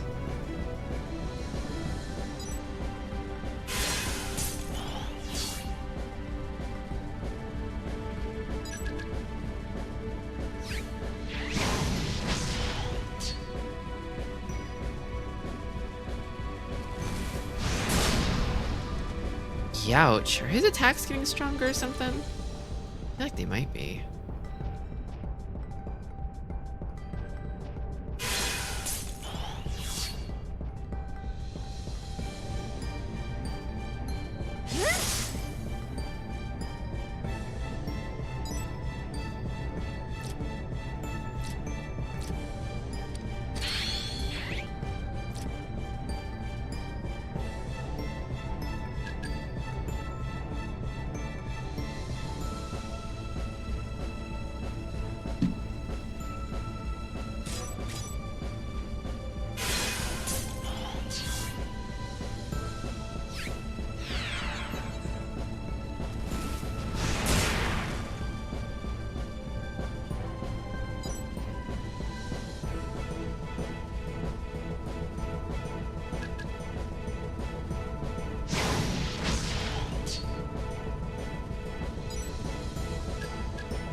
But a turn skip helped me here.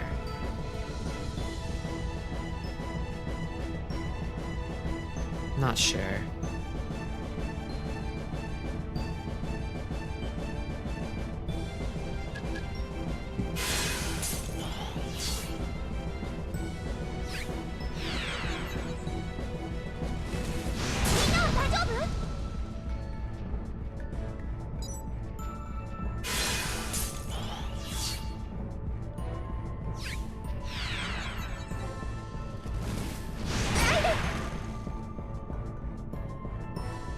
a turn skip helps me here.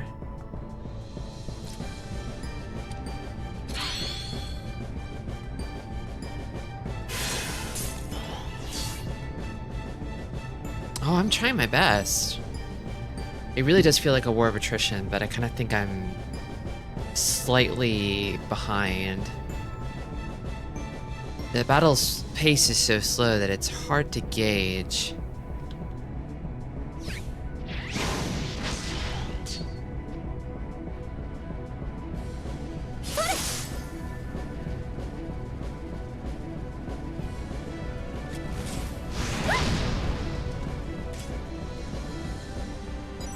Actually,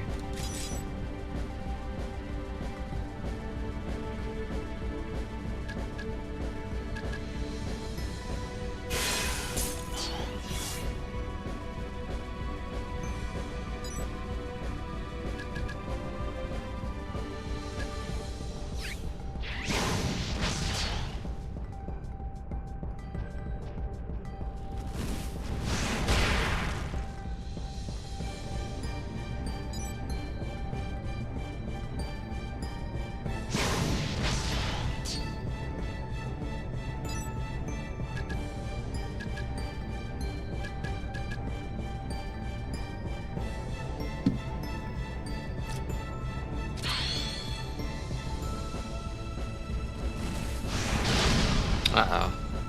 This is not good. I think I can do this, though.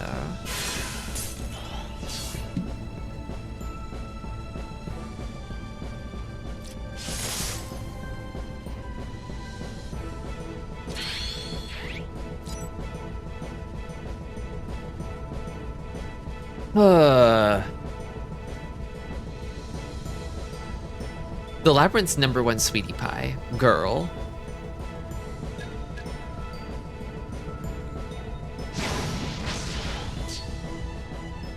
Alright. Have a good night. Thanks for stopping by.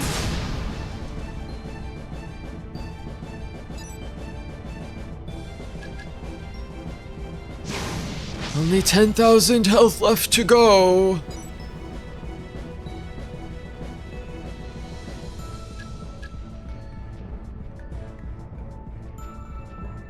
This guy'll just cut me off again if I skip.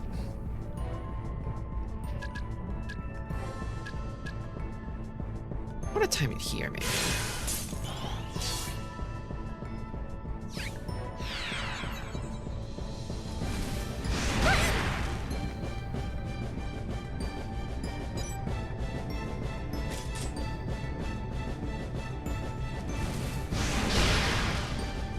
Fuck.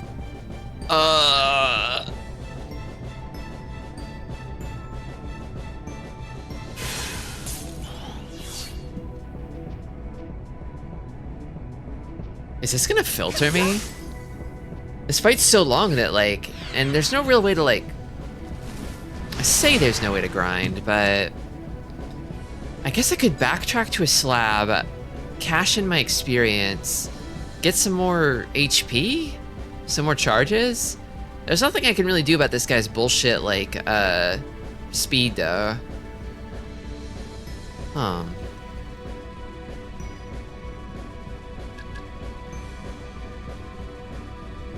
This might filter me.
80 HP.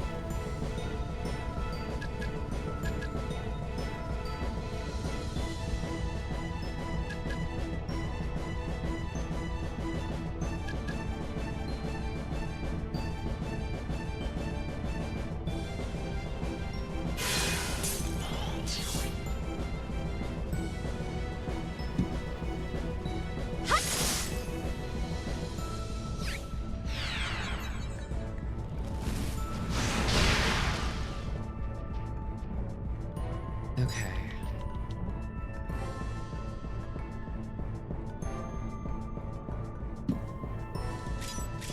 No, not you, not you. Damn. Oh, I fucked up. I fucked up big time. Did it attack your corpse? I don't think so. I don't think it's quite that stupid.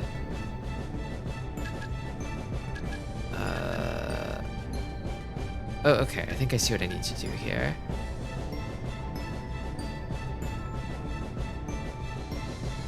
I think I skip a turn. Max damage.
Enemy's got really smart targeting too. I think I'm out of options.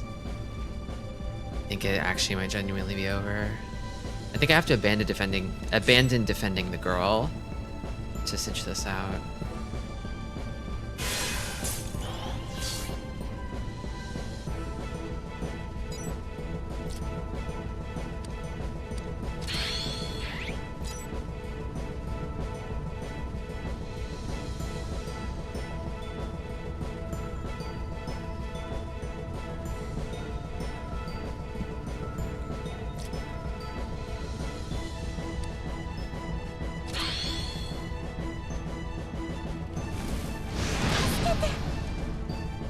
God, that really does a whole lot of damage. Okay. Someone needs to be on girl duty. Someone has to. Someone must.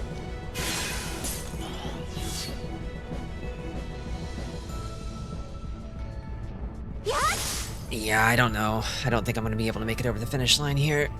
I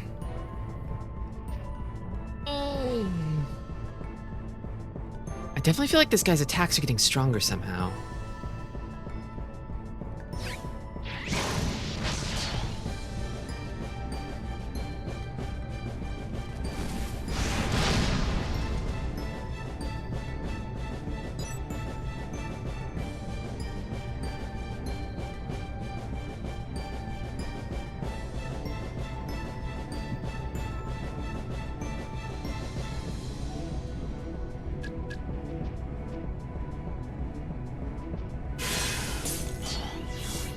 I can maybe give him 2 targets, since he can only attack 1 target at a time.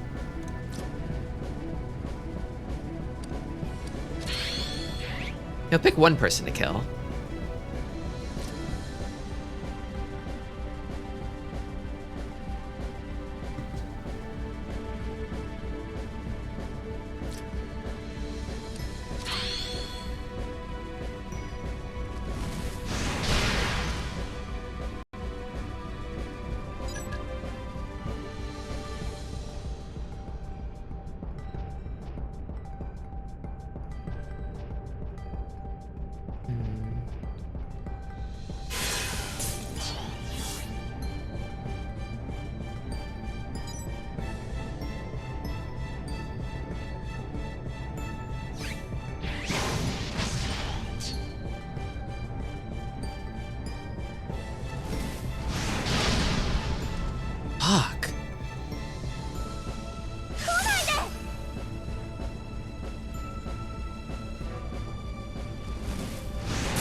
I feel like the next hit will kill the girl, so I can't really drop my defense.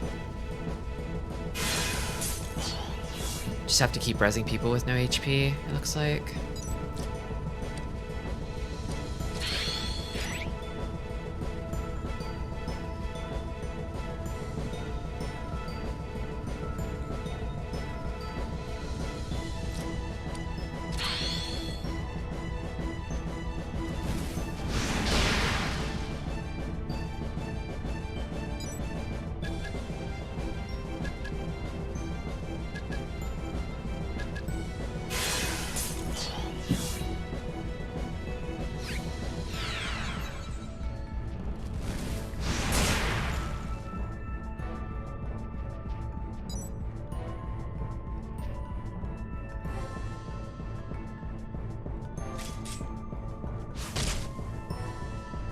Oh my god, she threw a rock because she doesn't have any energy to do Girl Blast left at all.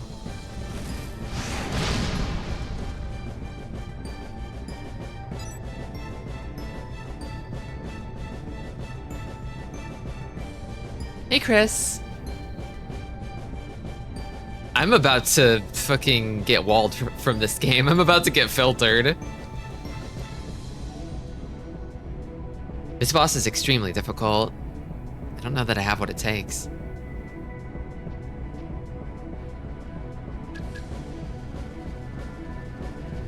I'm afraid this attempt is already over. But I'll see it through to the end.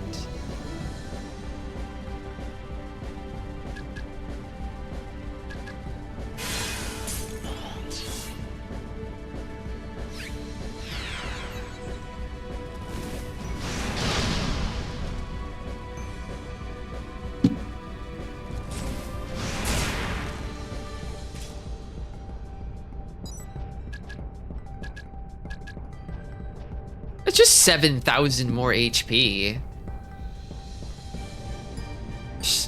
The problem is, like, he can do a lot of damage, but because the dragon can sort of control the turn order so finely, like, none of my, like, super effective damage really counts for anything.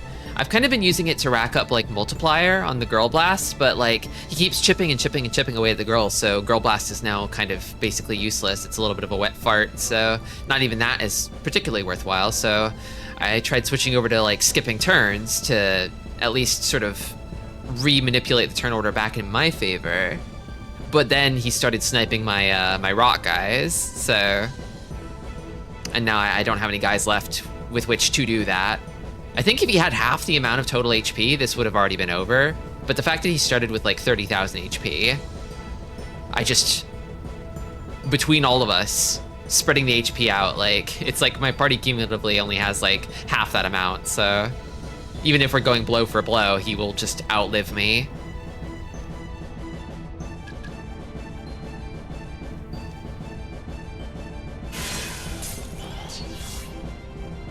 What if everyone dies but the girl? How'd that go?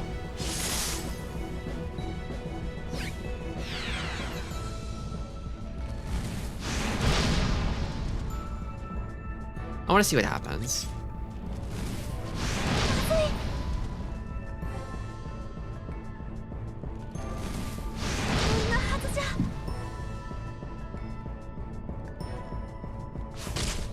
Clunk.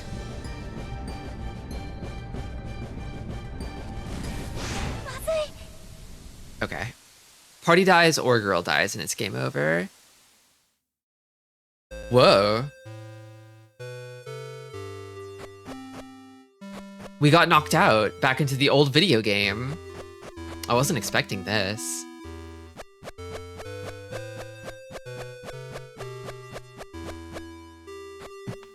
Is the chat log still there? No, it's empty.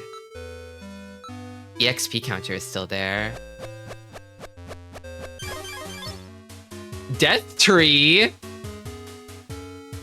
Oh, this is kind of sick, actually.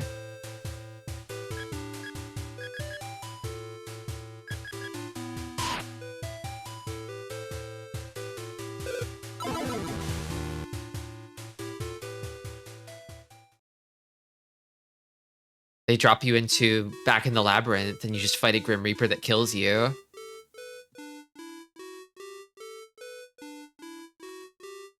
Kind of funny. Kind of funny. God, when was my last checkpoint? I've been kind of dodgy about them. I think what I'll do is I'm gonna see if I can find like some kind of like a double damage cheat code, I think. Because I feel like the battles have been taking a really long time, and most of that is just due to the fact that the party's attacks are quite weak. I like the battle system, but I think that doubling the party's damage output would not break the game significantly. And in cases like this, it would make the battle more clearable. It would be interesting if like you get to the game over late game and can beat that guy somehow. It'd be an interesting wrinkle. I'll probably call it there for today though. I'll think about what I want to do with this game in the future. It might not be possible. It might be impossible for me. I might have to call it there. Admit defeat, throw in the towel. I don't want to though. So I'll see what I can do.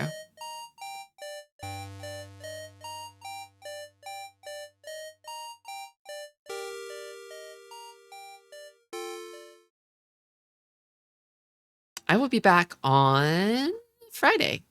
Oop, music. There we go.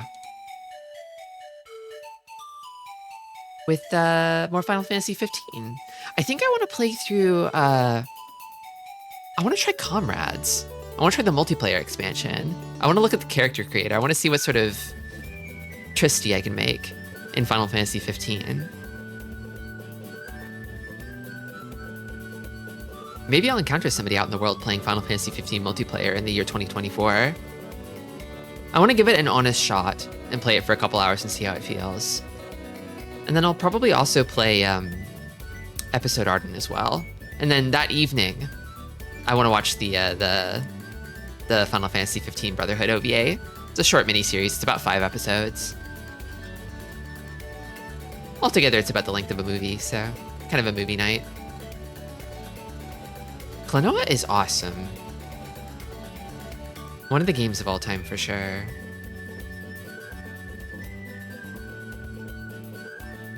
And yeah, I might also stream on Saturday evening, maybe, if the mood strikes me.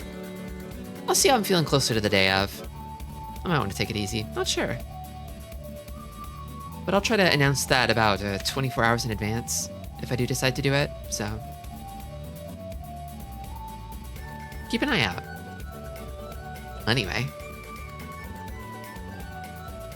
Till next time, everybody. Take care. And stay silly. Stick around for the raid.